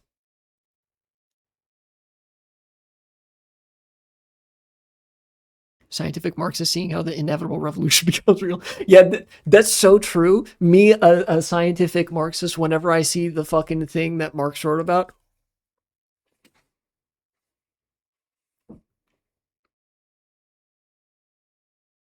that do be me whenever I see the contradictions of capitalism sharpening.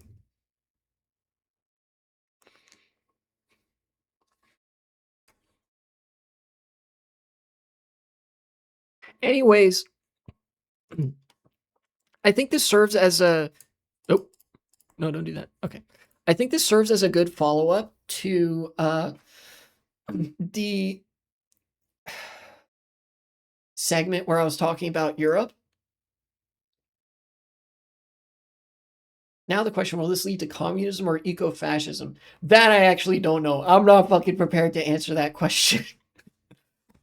I think this serves as a good follow-up to the segment where I talk about how Europe is also cooked, because America is still like way the fuck more cooked.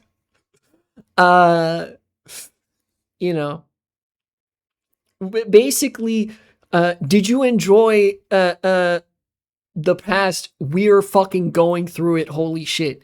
Refill your popcorn. You're gonna love this next. Oh my god, we're going through it even worse. It has never been this over, or something.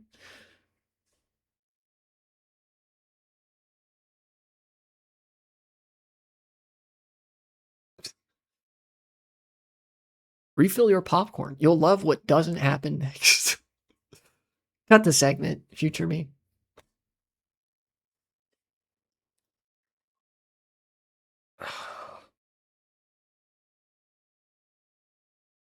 I feel like this would lead to eco-fascism first, though. To take a stab at that question. Yeah, nothing ever happens, bros. Nothing good ever happens. More so. Maybe. I don't know. The nothing ever happens bros have been not eating that good lately. Because of like, well, recent elections and Zoran Mamdani winning on a very transformative economic platform and that type of shit. And generally people's appetites for politics getting more and more radical to the extent that it exists at all. And also the fucking financialization of everything.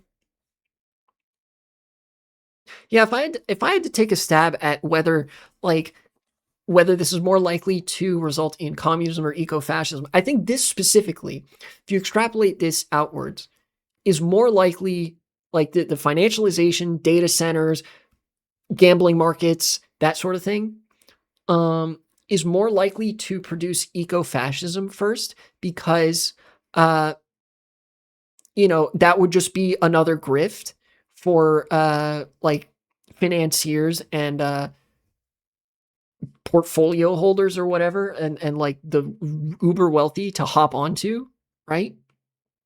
And it's like a very easy narrative.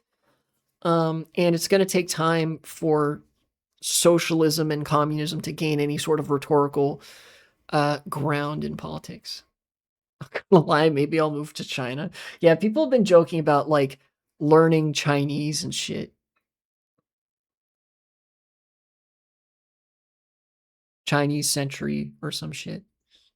I don't know. Europe is like, again, I don't know as much about European politics. I just know that I have a framework that can usually apply to Europe as well. Um, I don't know. Notably, things are a lot worse. Part of the reason that things are a lot worse in the United States and conversely a lot better in Europe is because Europe has a lot better community and urban structure. Where like there's actual shit to do and in towns in Europe, and there are actual towns in Europe. Yeah, the Chinese Golden Century approaching. Top Xi. President Xi wins by doing absolutely nothing. Yeah. I think like America and Canada are kind of uniquely subject to this because there's so much more atomization already in America and Canada. Um, but in Europe, you don't have as many of these like suburban hell sprawl. I actually need to show you something to show you just how bad this is in the United States, how much of an effect this has. I saw something absolutely disgusting on Google Earth, but I want to take a look at something relatively normal by comparison, right? Let's zoom in. We're getting Google Earth stream again. Let's zoom in on Spain. Where's a random town here? Here's some roads. This looks like a city, small city. Soria. Look at that. You can see there's buildings and stuff. Hey, my country? Yeah. Oh, look at that. That looks lovely. I really like this. Can I zoom in on these streets? I can do. Oh, I can. Let's look at this street. Ooh. Oh, disabled parking spot. Very nice. Yeah, look at that. There's apartments on this side street. Google Earth is not cooperating with me for some reason. Oh, and look at that. You've got some little ground floor businesses. Soria is a good city. Yeah. And you can tell by the, well, how the city looks. This is not necessarily like the wealthiest place, right? Certainly, America, there's a lot more just raw wealth, even if it is from speculation, than in places like Spain. But I went to a side street on purpose, right? To show that you can pick like a not main street in a like city that's not that big, or even I could go to a like small town, a smaller town, right? There's stuff on this side street that isn't just housing, even though there is housing on this side street. Hello, low poly building. Uh, I don't want to go to the middle of Madrid because I'm trying to demonstrate something specific here. Um, let's find a much smaller town in Spain, right? What's my orientation here? Okay, I need to fix that a little bit. Let's find a smaller town, right? Just one along the road here. Mm-hmm.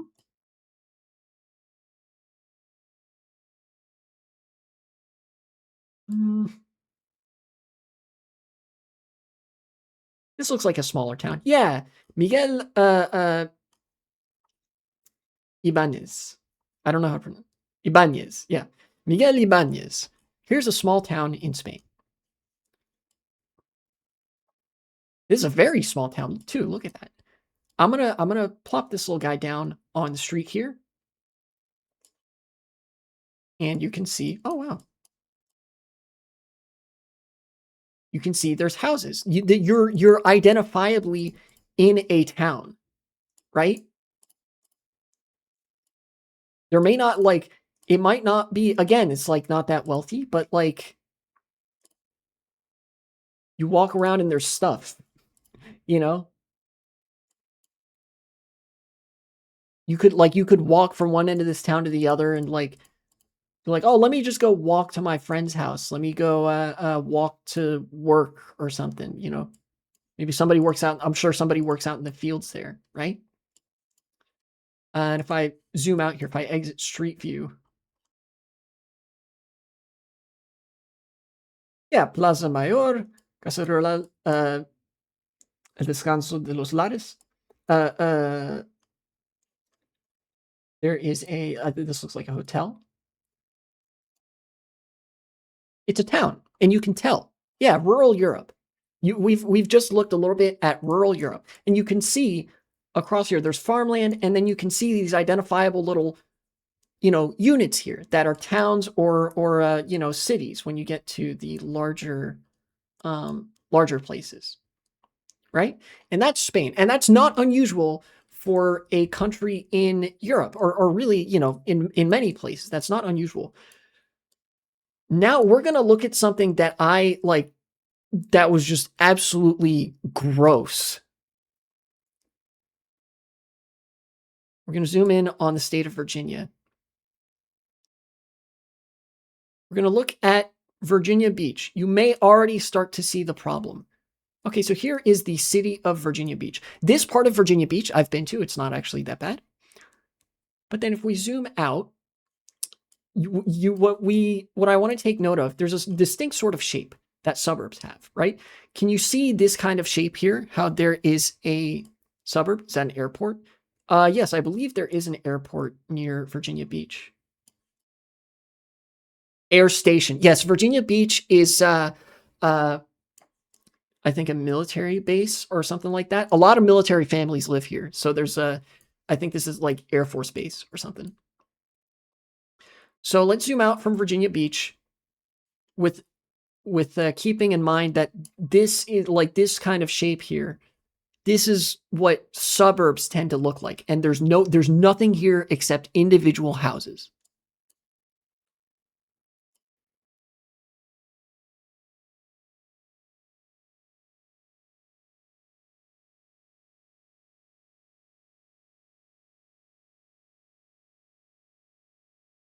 Look at this shit.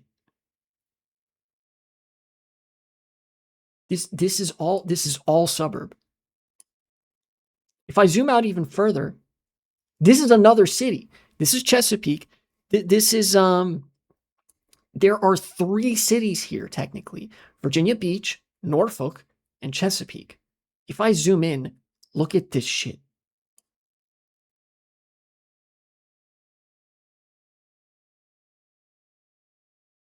Look at all of that suburb.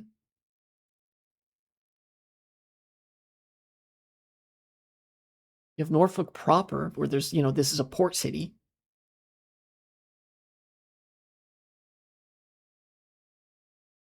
Look at this. All of this is suburb. Oh, look, and 1 E-Mart. Great, thank you. What the fuck?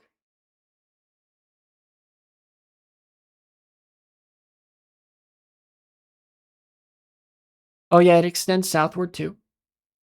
And there's farmland down here. Great, very, very cool. Thank you. Oh, even more down here. Awesome. Look at all of that shit. Yeah, have you seen the famous Mewtwo King maze? Let me find this.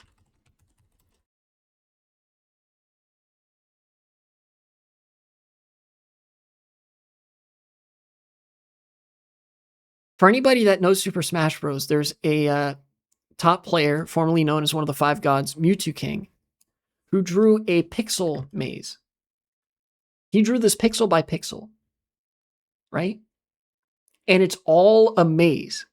It's all like there are some destinations sprinkled throughout, but ultimately, most of this is purely liminal space, as in you are moving through it to attempt to get to a destination.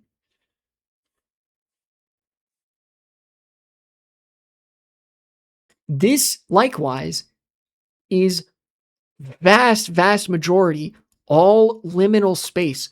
Very, very few actual things or destinations or places here. It's all just suburban streets with houses. Look at this. All houses.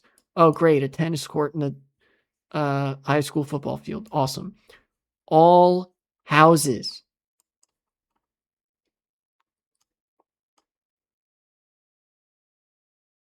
This is the reason I pointed that out, the reason I wanted to look at this is because I'm autistic and love Google Earth. Thank you. But is also because, like, this is why, that's to illustrate, this is why America has it so much worse than Europe. This is why America is so much more cooked and why America does and has so many things that Europe makes fun of us for. Sometimes rightly so. In fact, many times rightly so, is because look at all the fucking highways and shit. Oh my God. Because this is what it is actually gross. These are three of the biggest cities in Virginia. Like Virginia Beach, Norfolk, Chesapeake. What else you got? You got Petersburg, Richmond, and like Alexandria, like Arlington. There's a place in Virginia that's called like the Urban Crescent, and it's like this. It's kind of like this. This is the most urban that the state of Virginia gets. It's fucking gross. You have these tiny downtowns by comparison that aren't even like that good. Because like if you look at Norfolk, this is a fucking urban highway. Look at this shit. You know, it cleaves the city in pieces. You know, you have these tiny little downtowns, which are kind of identifiable by having like slightly denser zoning and occupation patterns. And then between these three major cities is all just a fucking disgusting mesh of suburbs.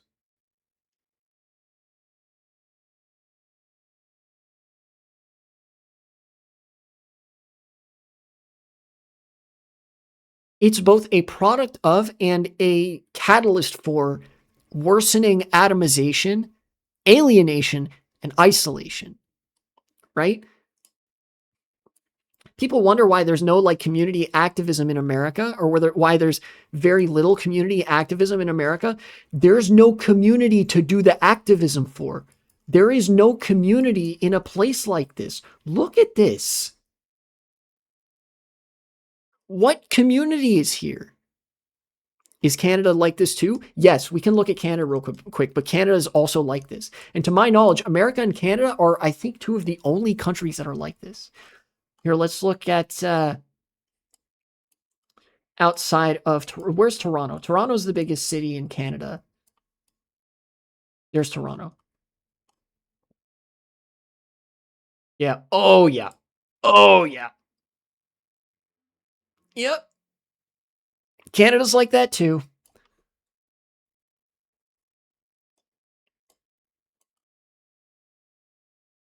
Mm-hmm.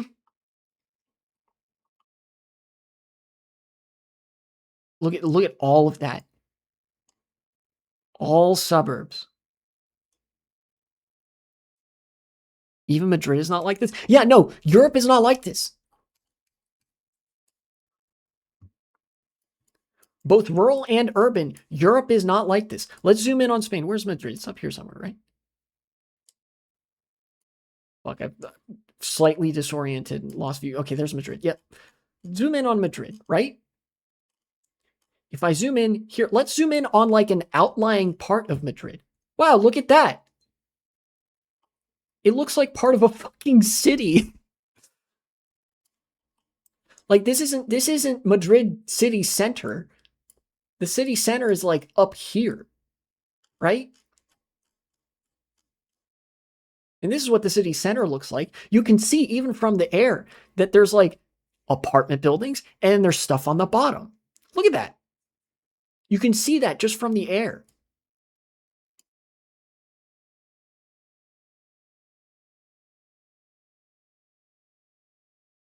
And then, you know, whether it's city center or whether you go out like closer to the edge of the city, let's go to this area right here. This looks like an outlying kind of like a satellite city or satellite community around Madrid that's like connected to it. Look, this looks like a city.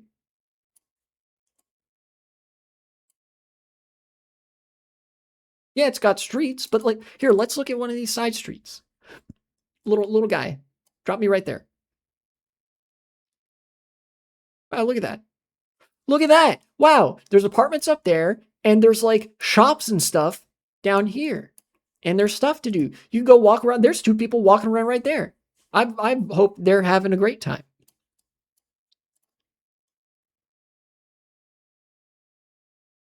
This is an outlying part of the biggest city or one of the biggest cities. I don't know if Madrid or like if there's like another city that's bigger. Contender for the biggest city in Spain. This is an outlying part of that city, outlying neighborhood, and it looks like this.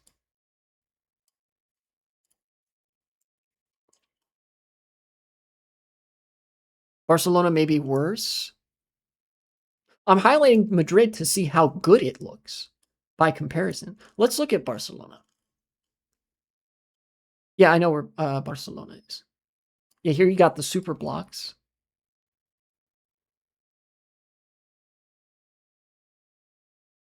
Close to the city center. These are the super blocks. Yeah, the streets are a little bit bigger here, but this also, oh, not that much bigger. Look at that. Look, random ass place in Barcelona. I'm sure some of these apartments are expensive as fuck, but Mutua Universal, that looks like, I don't know, that's some kind of business. You got some people driving, and this for Barcelona is a big street. And look how casually, look, this guy's riding his bike. There's people walking around, right? There's stuff to do.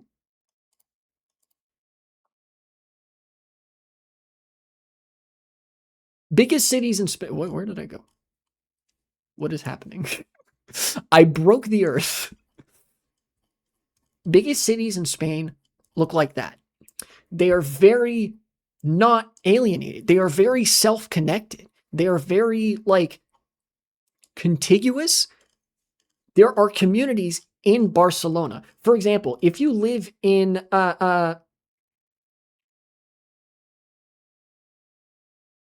Mutua's insurance company, nonprofit business association that collaborates with Social Security in the management of occupational contingencies. Oh, that's cool.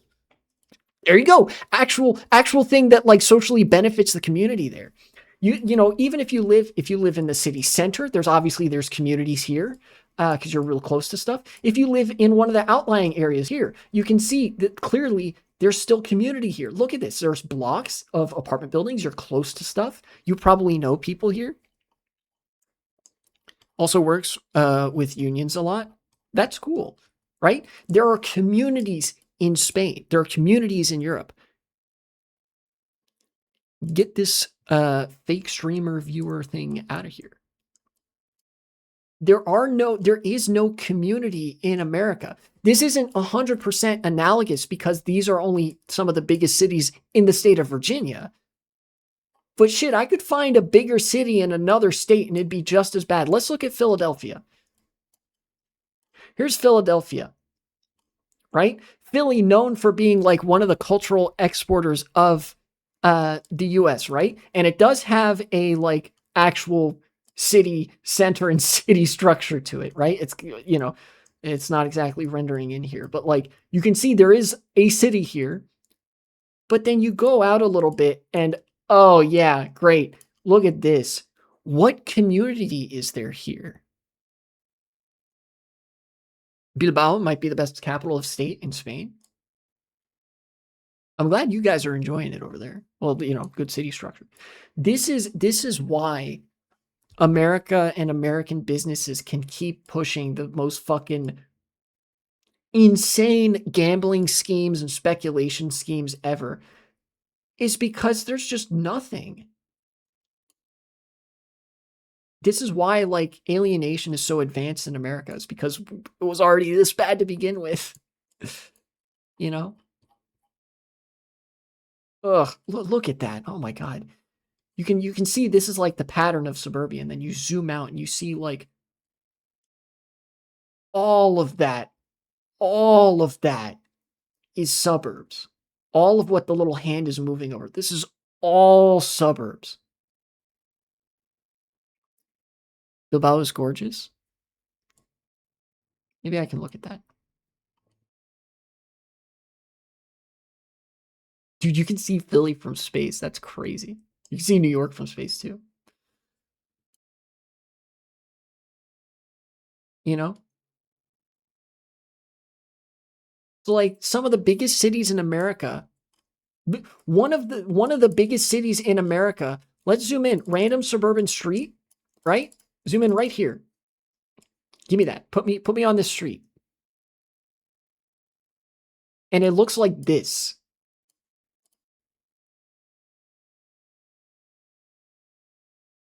We are in Philadelphia, Pennsylvania right now on Google Earth.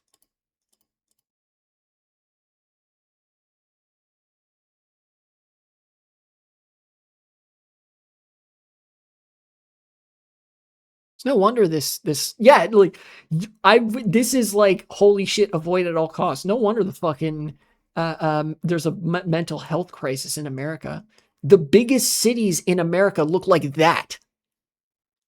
Yes, HOAs, home ownership, and like the socio-economic rot goes so deep because there's the homeowners associations killing any chance of like upzoning and making actual community out of this shit because everybody just wants to be the feudal fief of their own fiefdom and shit like that. Meanwhile, towns and cities in Spain tend to be much older, and so like you literally have to destroy a lot of the city in Europe to make it look like that because the city's already there. In America, a lot of that stuff was built in the 70s and 80s. Those houses that we just looked at, some of them are recent construction.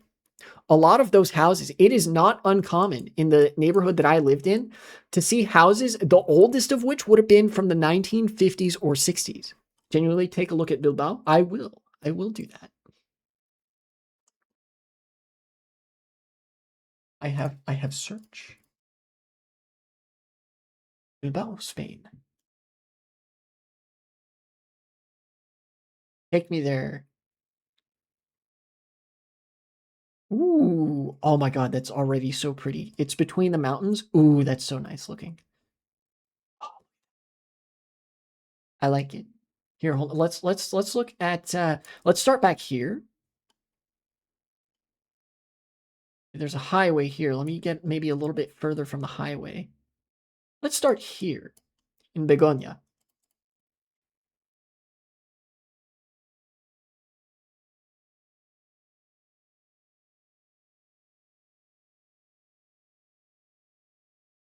Take your time, Google Earth.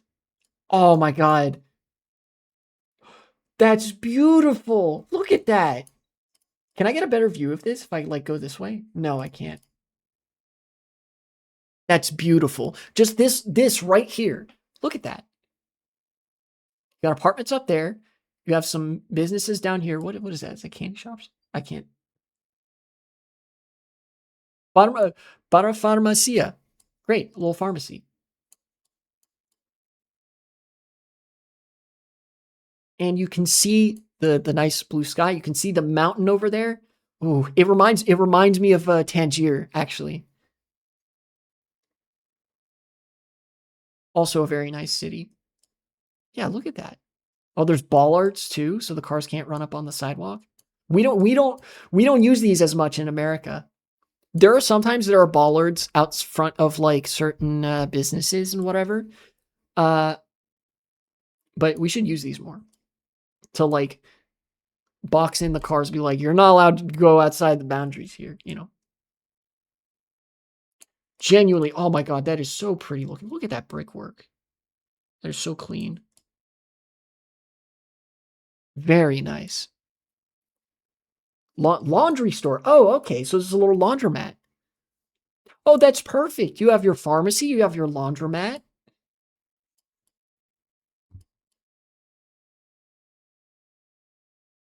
Beautiful city.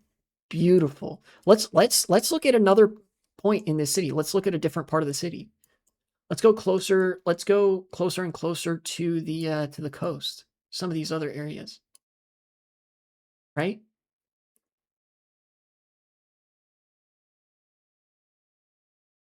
This looks nice. Is this a plaza? Oh my god, a plaza. We don't have plazas in America. Not really, anyway.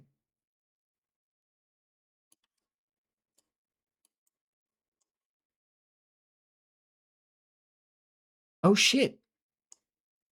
Sports. Plazas are very common in Spain. Yeah, I would imagine so. A lot of, in archaeology, what I learned is that plazas are actually quite common, and it's really weird that I've never really seen one in America.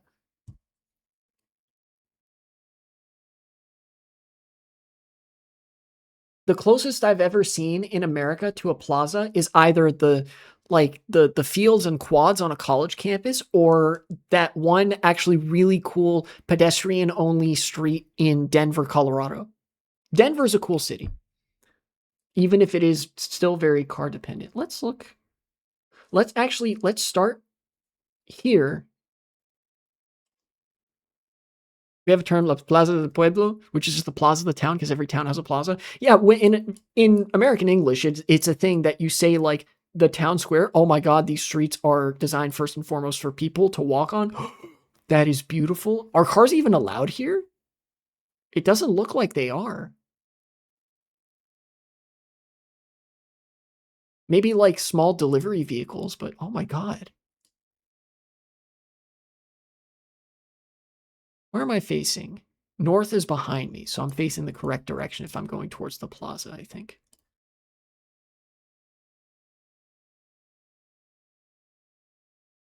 Somebody carrying the groceries or something.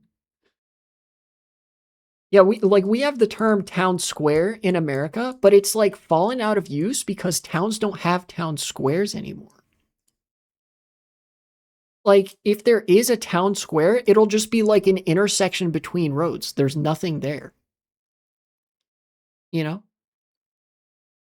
Okay, that makes sense. Brick streets can only be accessed by municipal vehicles and delivery mail and stuff like that. That makes sense. That makes sense. So, like, if you're just a regular person who has a car and you're driving to see your friend who lives in the country, you can't, like, use these streets. I like that. Little stuffed animals or stuffed monsters. Big fan. Google Earth, please stop freaking out. Oh my god. That's very pretty. That art. Farmacia, very good.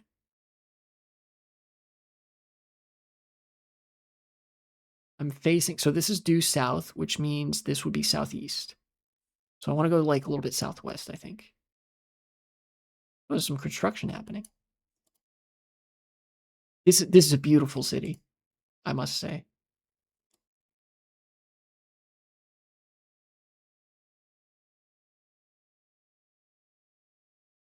Take me forward. What was this? Oh, that's probably just oh no, wait. Oh dude, there's a vending machine. That's so funny.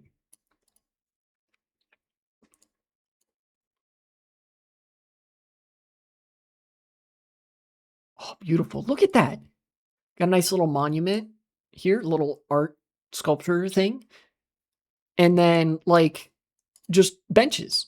Just yeah, in case you just want to sit down and hang out, there's some benches. And I'm assuming that'd be like a cafe or a restaurant, but that's currently under construction. Very cool. Very nice. Toledo is more medieval. If you want to check that out, sure, I'll look at Toledo. This is like urbanism porn. But yes, Bilbao, beautiful city, beautiful. Oh, and there's a beach here too. See, even the less dense housing here. Look at that. A lot of them don't even have like direct street access because it's like normal that you could just fucking walk somewhere. You know? Got your beachside stuff, houses, apartments, lower density, but like you can tell there's still like this is not like American development even still. Now let's go look at Toledo.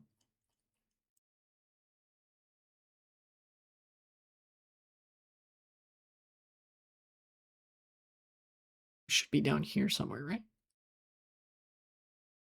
I might be misremembering where Toledo is. There it is. Okay, yeah, it's right below Madrid. Why did I forget that? The lowest density in Europe is probably row housing, and I think that's for the best. I think I think that's for the best. Like freestanding houses are kind of like should only be for really really small towns. Like the town where I went to college um is pretty small. So like and few enough people live there that you can have freestanding houses that are just like really close to other stuff. You can it's a walkable town that has some freestanding houses and stuff. But yeah, generally if you have like a decent sized town or a city, you just shouldn't have those, I think. Oh my god. That's gorgeous. I'm looking at the Jewish Quarter right now, I think. Old Town. Yeah, okay, here's the Jewish Quarter. This is Old Town. Let's zoom in on Old Town.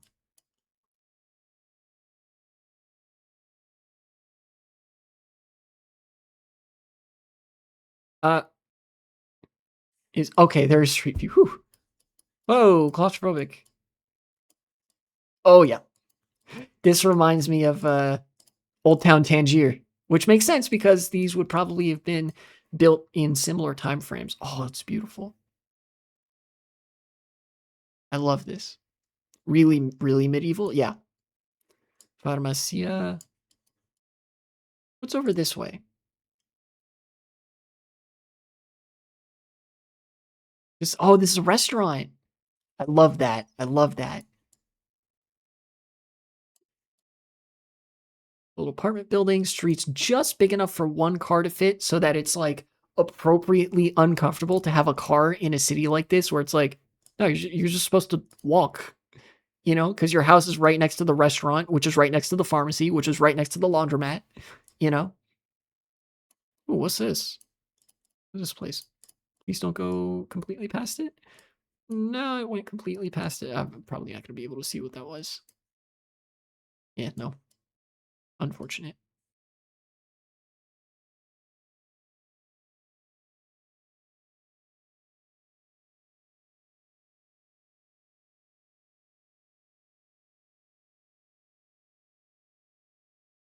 Very nice.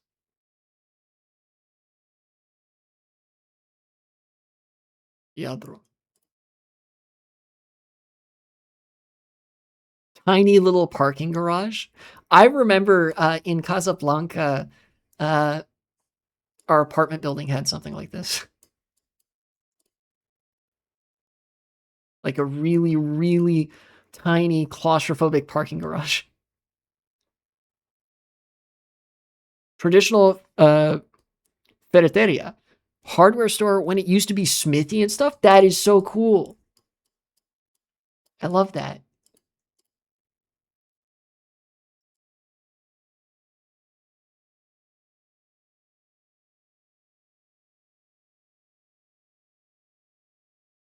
The street's a little bit bigger, which permits cars to kind of park on the side here.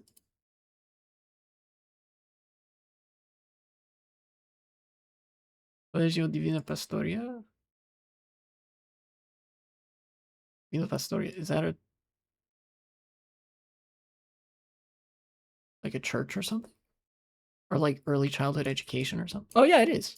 Looks like a church. Whoa, whoa, whoa, where are you taking me? What, you could go inside? That's crazy. Okay, this clearly seems like early childhood education type stuff. Why am I inside this building? Hello? Get me out. No, take me out of the building. I don't want to be in the building.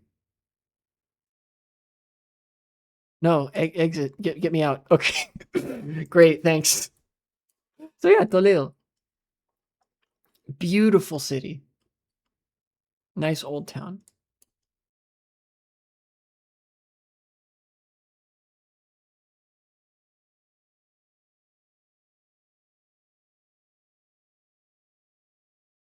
And this is like rural, you know? Like the castle if you want, it's right there. Castle. Oh, let me reorient myself so north is north. Oh, in the old town. Okay. Old Town Toledo. Santa Iglesia Catedral. This thing? This looks gorgeous. We don't have churches like this, cathedrals like this in America. Oh my god, that's beautiful.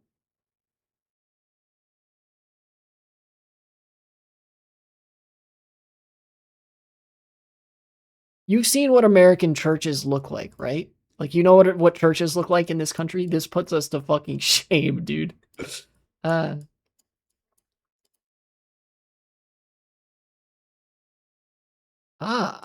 what's this? Castillo de San Servando. Okay, okay.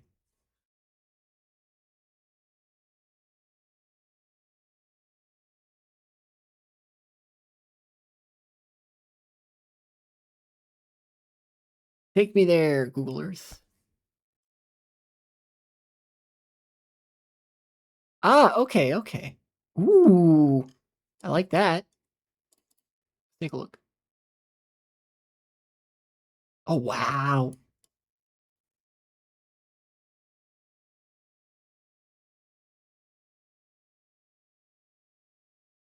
Can I go? I can go up that way. I don't think I can go in, like, towards the castle. The tour bus.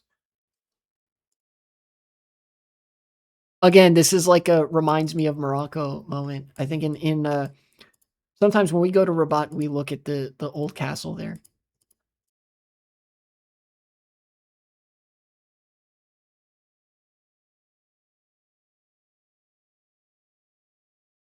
Oh, dude, you can see Old Town. Look at that. That's beautiful. You got the castle up that way, and the town over there.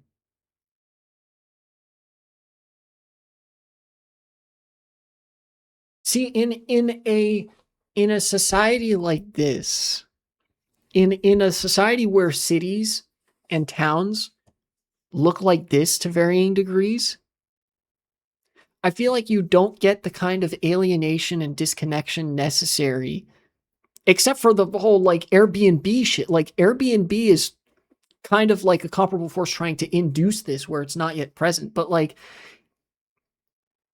cities like this are just more naturally connected to themselves by virtue of their structure than like random ass suburbs in America. There's more of a like, yeah, I'm from like if you were from Old Town Toledo, that'd be a significant part of like your social identity. If you'd lived there for like most of your life and whatever, you would feel like attachment to that. You would have grown up around certain things that had been there literally for generations. Aqueducto de Segovia, which I think you're gonna love. Ooh,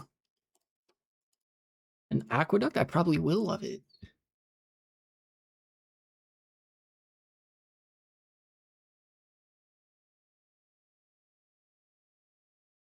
Wow, it's taking me on way, way up there. Okay.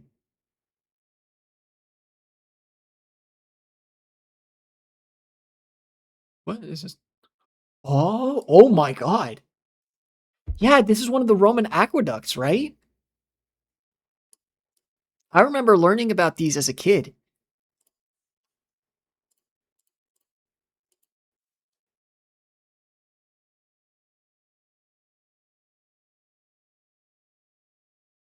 Oh, look at that. That's so cool. Dude, what's left of the Roman Empire and the Roman Republic is genuinely so cool and interesting. Like the kind of engineering and medical knowledge that was present at the time still wasn't, it's like kind of, in some ways, it's kind of like peanuts to what we have today, but it's genuinely impressive what very, like, comparatively quite simple methods can do. I lost the aqueduct. What the fuck? If I feel like it put me in a completely different. Go street view on the main plaza. It's amazing. Okay, let me find the. Oh, this is the. This looks like main plaza type shit. Street view, please. No.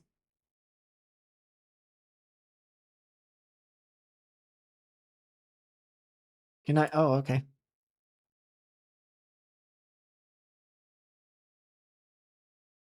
Whoa. Oh my God, that's cool. No, no, don't take me that way. Take me the other way. I want to see people all eating at the restaurant.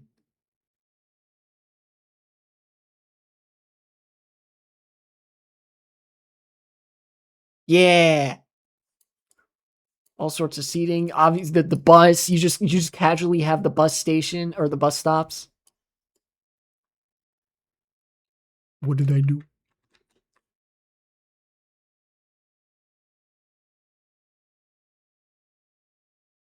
My cursor drifted a little further than I would have liked it to, and dragged the whole overlay. Look at that.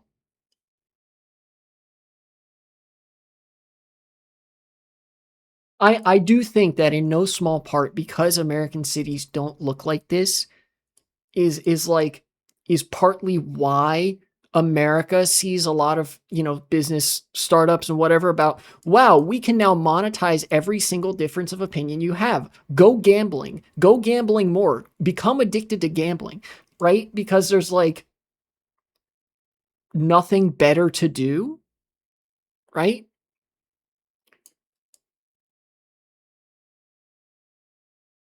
Just people are just so much more isolated and disconnected and that lets that sort of shit be possible. I feel like I would need to be a fucking PhD level sociologist to explain the full detail behind that. But this kind of city structure, cityscape makes a difference. Yeah, dude, Spain is a lot better because it's in southern Europe and it's a lot sunnier. The weather's a lot nicer there. Kind of like with Italy, with Greece. I mean, Greece is going through its 1 millionth debt crisis per week. So that's that. But yeah. Total Mediterranean cultural victory is what I'm saying, basically.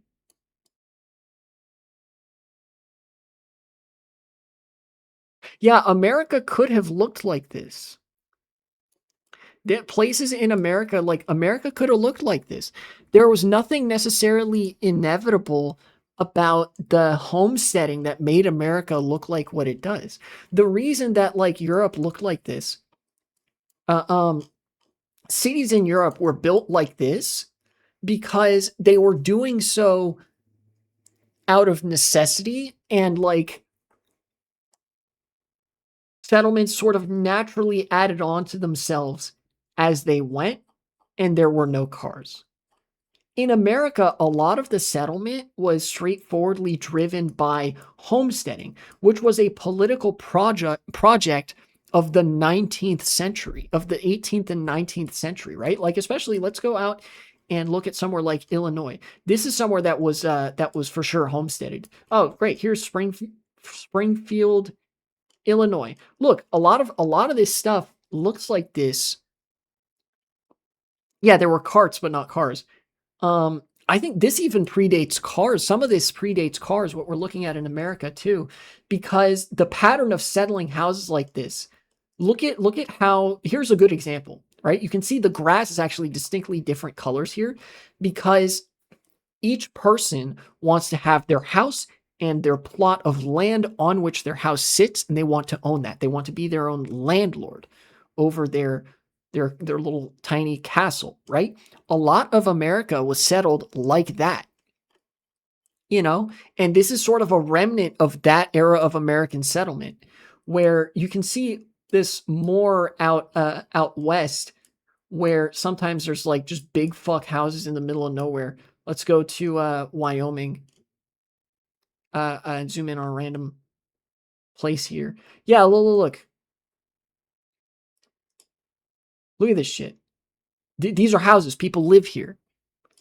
The way that places were settled in Wyoming and particularly out west is that somebody would, and this was encouraged, this was specifically supported by law. No, not even farmhouses.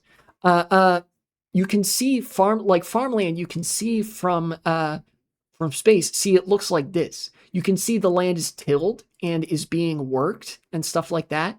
You can see what farmland looks like, At some point, these houses may have been farmland, like on farmland. But what happened is that, like, and I promise you, it's not just the Amish that still live like that. Because I have a distinct feeling these people are probably not Amish, given that I see trucks. They would claim a big plot of land. This was like the Homesteading Act in America. There's actually a law called the Homesteading Act where like the federal government was like, go out west and displace a bunch of Native Americans and take their land. The state will guarantee your claim to that land for the sake of incorporating it into the nation that is America in the name of expanding westward. And people would build their little house on the prairie and just be like, yeah, this is my land. And they would like haphazardly try to farm. A lot of people died doing this. A lot of people did not survive winters. But this is like a foundational political project that defines what a lot of America looks like,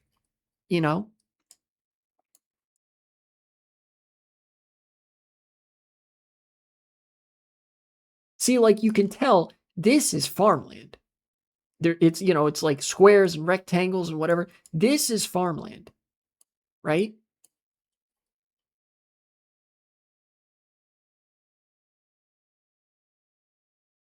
But shit.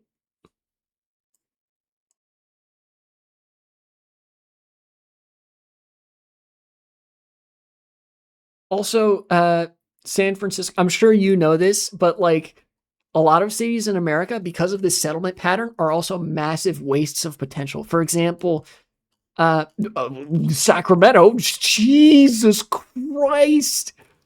Capital of California, by the way. Here's downtown. Okay. Yes, very good. Some of this still isn't all that great, but like, clearly like this is a city. Then you go out here and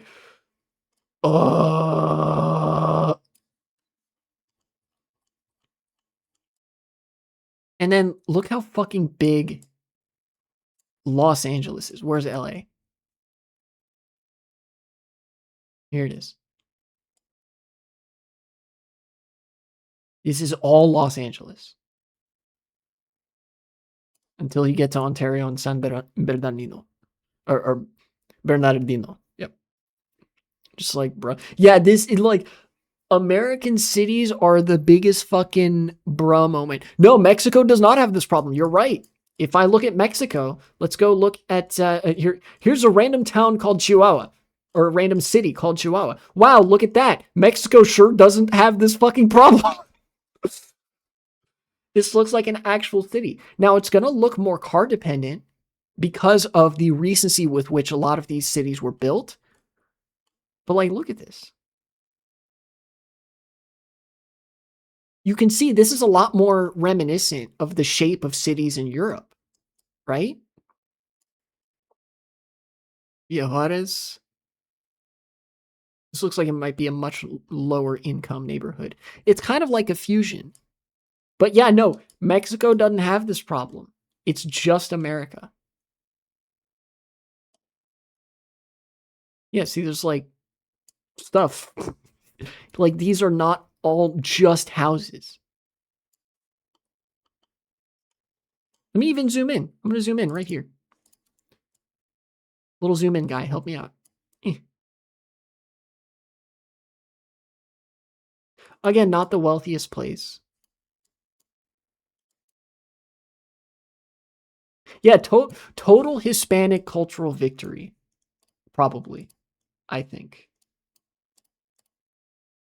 I mean, I think you're even here when I was looking at Peru that other time, right? That's a cute little car. When I was looking at Peru, that random side street where like um you had mixed use apartments and like a grocery market and a church, you know, in Lima. Uh, Pastos Verde. Oh, that is a. Oh, this is a little. This is a church. Okay, Comunidad Cristiana. I see. I see. So there's a church here.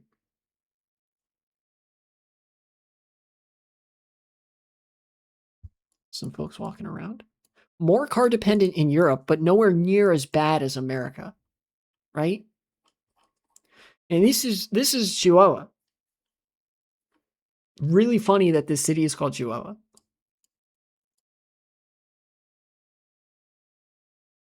If I look at Mexico City, it's definitely not going to be like this. And then once I do that, I'm going to end stream because I've been streaming for 2.5 hours. Shit, I was originally planning to talk about other stuff today, but you know what? I talked about a couple things. I think that was good. Mexico City.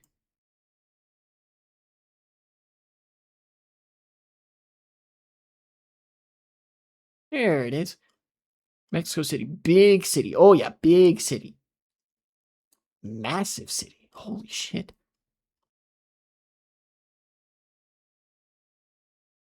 Oh, and these aren't just like tiny buildings either. Wow, this is a big city. All right, let's look at somewhere in the city center. Or city center, like more centrally located in the city. Let's look at this. Let's zoom in right here. Mexico City, what do you got? I already like what I'm seeing. Oh, look at that. Farma Pronto. Little pharmacy there.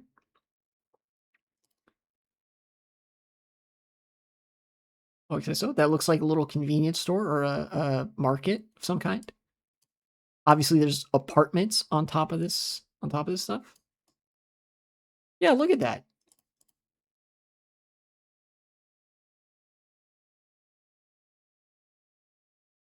The streets are pretty small too. Ooh, that is really cool artwork inspired by pre-colonial like aesthetics. Big fan. Some murals and stuff. Lavanderia. A little laundromat. Very nice. You don't have to go very far in other countries to find stuff. And that's like closer to like the center of Mexico City geographically.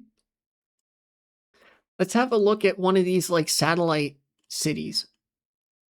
Oh, look, there's a park. Look at that. And soccer fields based. I love soccer.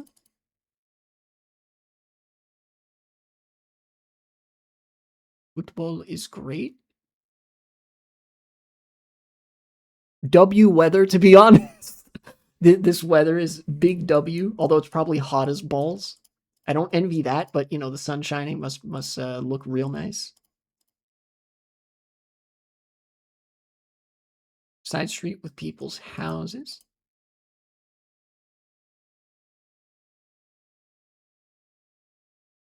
This is a long side street.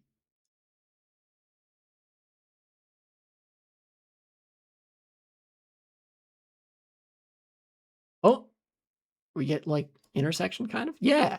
Yeah, and there's stuff here. Look at that. Internet provider on the corner. Or not. I don't know which one of these is more recent.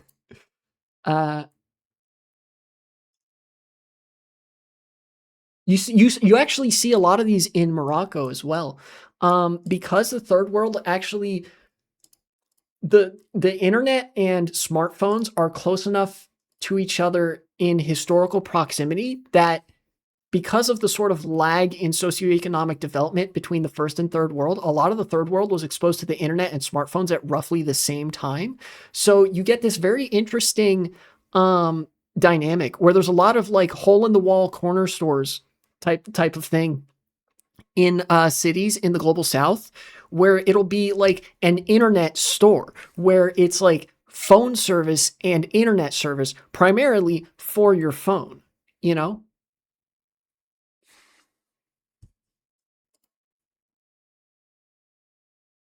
And by implication, yes, I am saying we don't have those in America.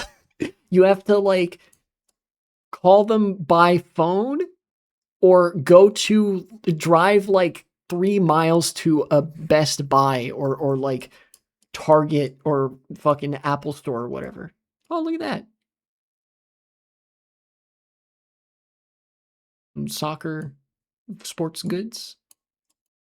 This is actually, oh wow, this is actually a really nice little area. Another laundromat here.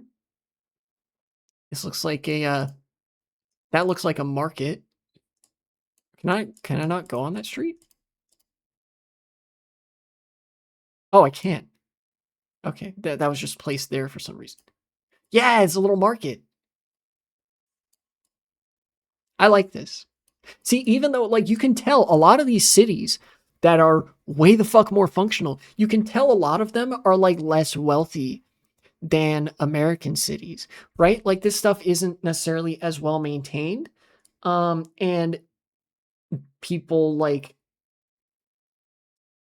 don't have they don't have big car. Uh uh the houses are not quite as well maintained. I mean, a lot of it just comes down to the visible kind of lack of maintenance sometimes, but like ultimately that's very, very easy to overlook when it's like, oh yeah, we have this thing that serves an essential social need right next to this other thing that serves an essential social need, right next to these other things that serve essential social needs, right next to, the houses where people live, which is how a city works. um,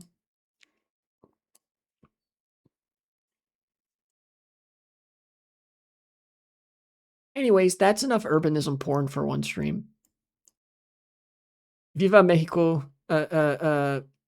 Mexico City in particular, I guess. Viva Bilbao in Spain, beautiful city. Viva Madrid, Viva Barcelona, etc., etc. Death to America, caca, as we all know, of course.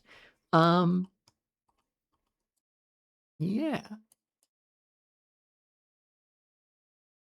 Fuck, I'm becoming a Google Earth streamer. All right, anyways, I'm gonna go raid somebody.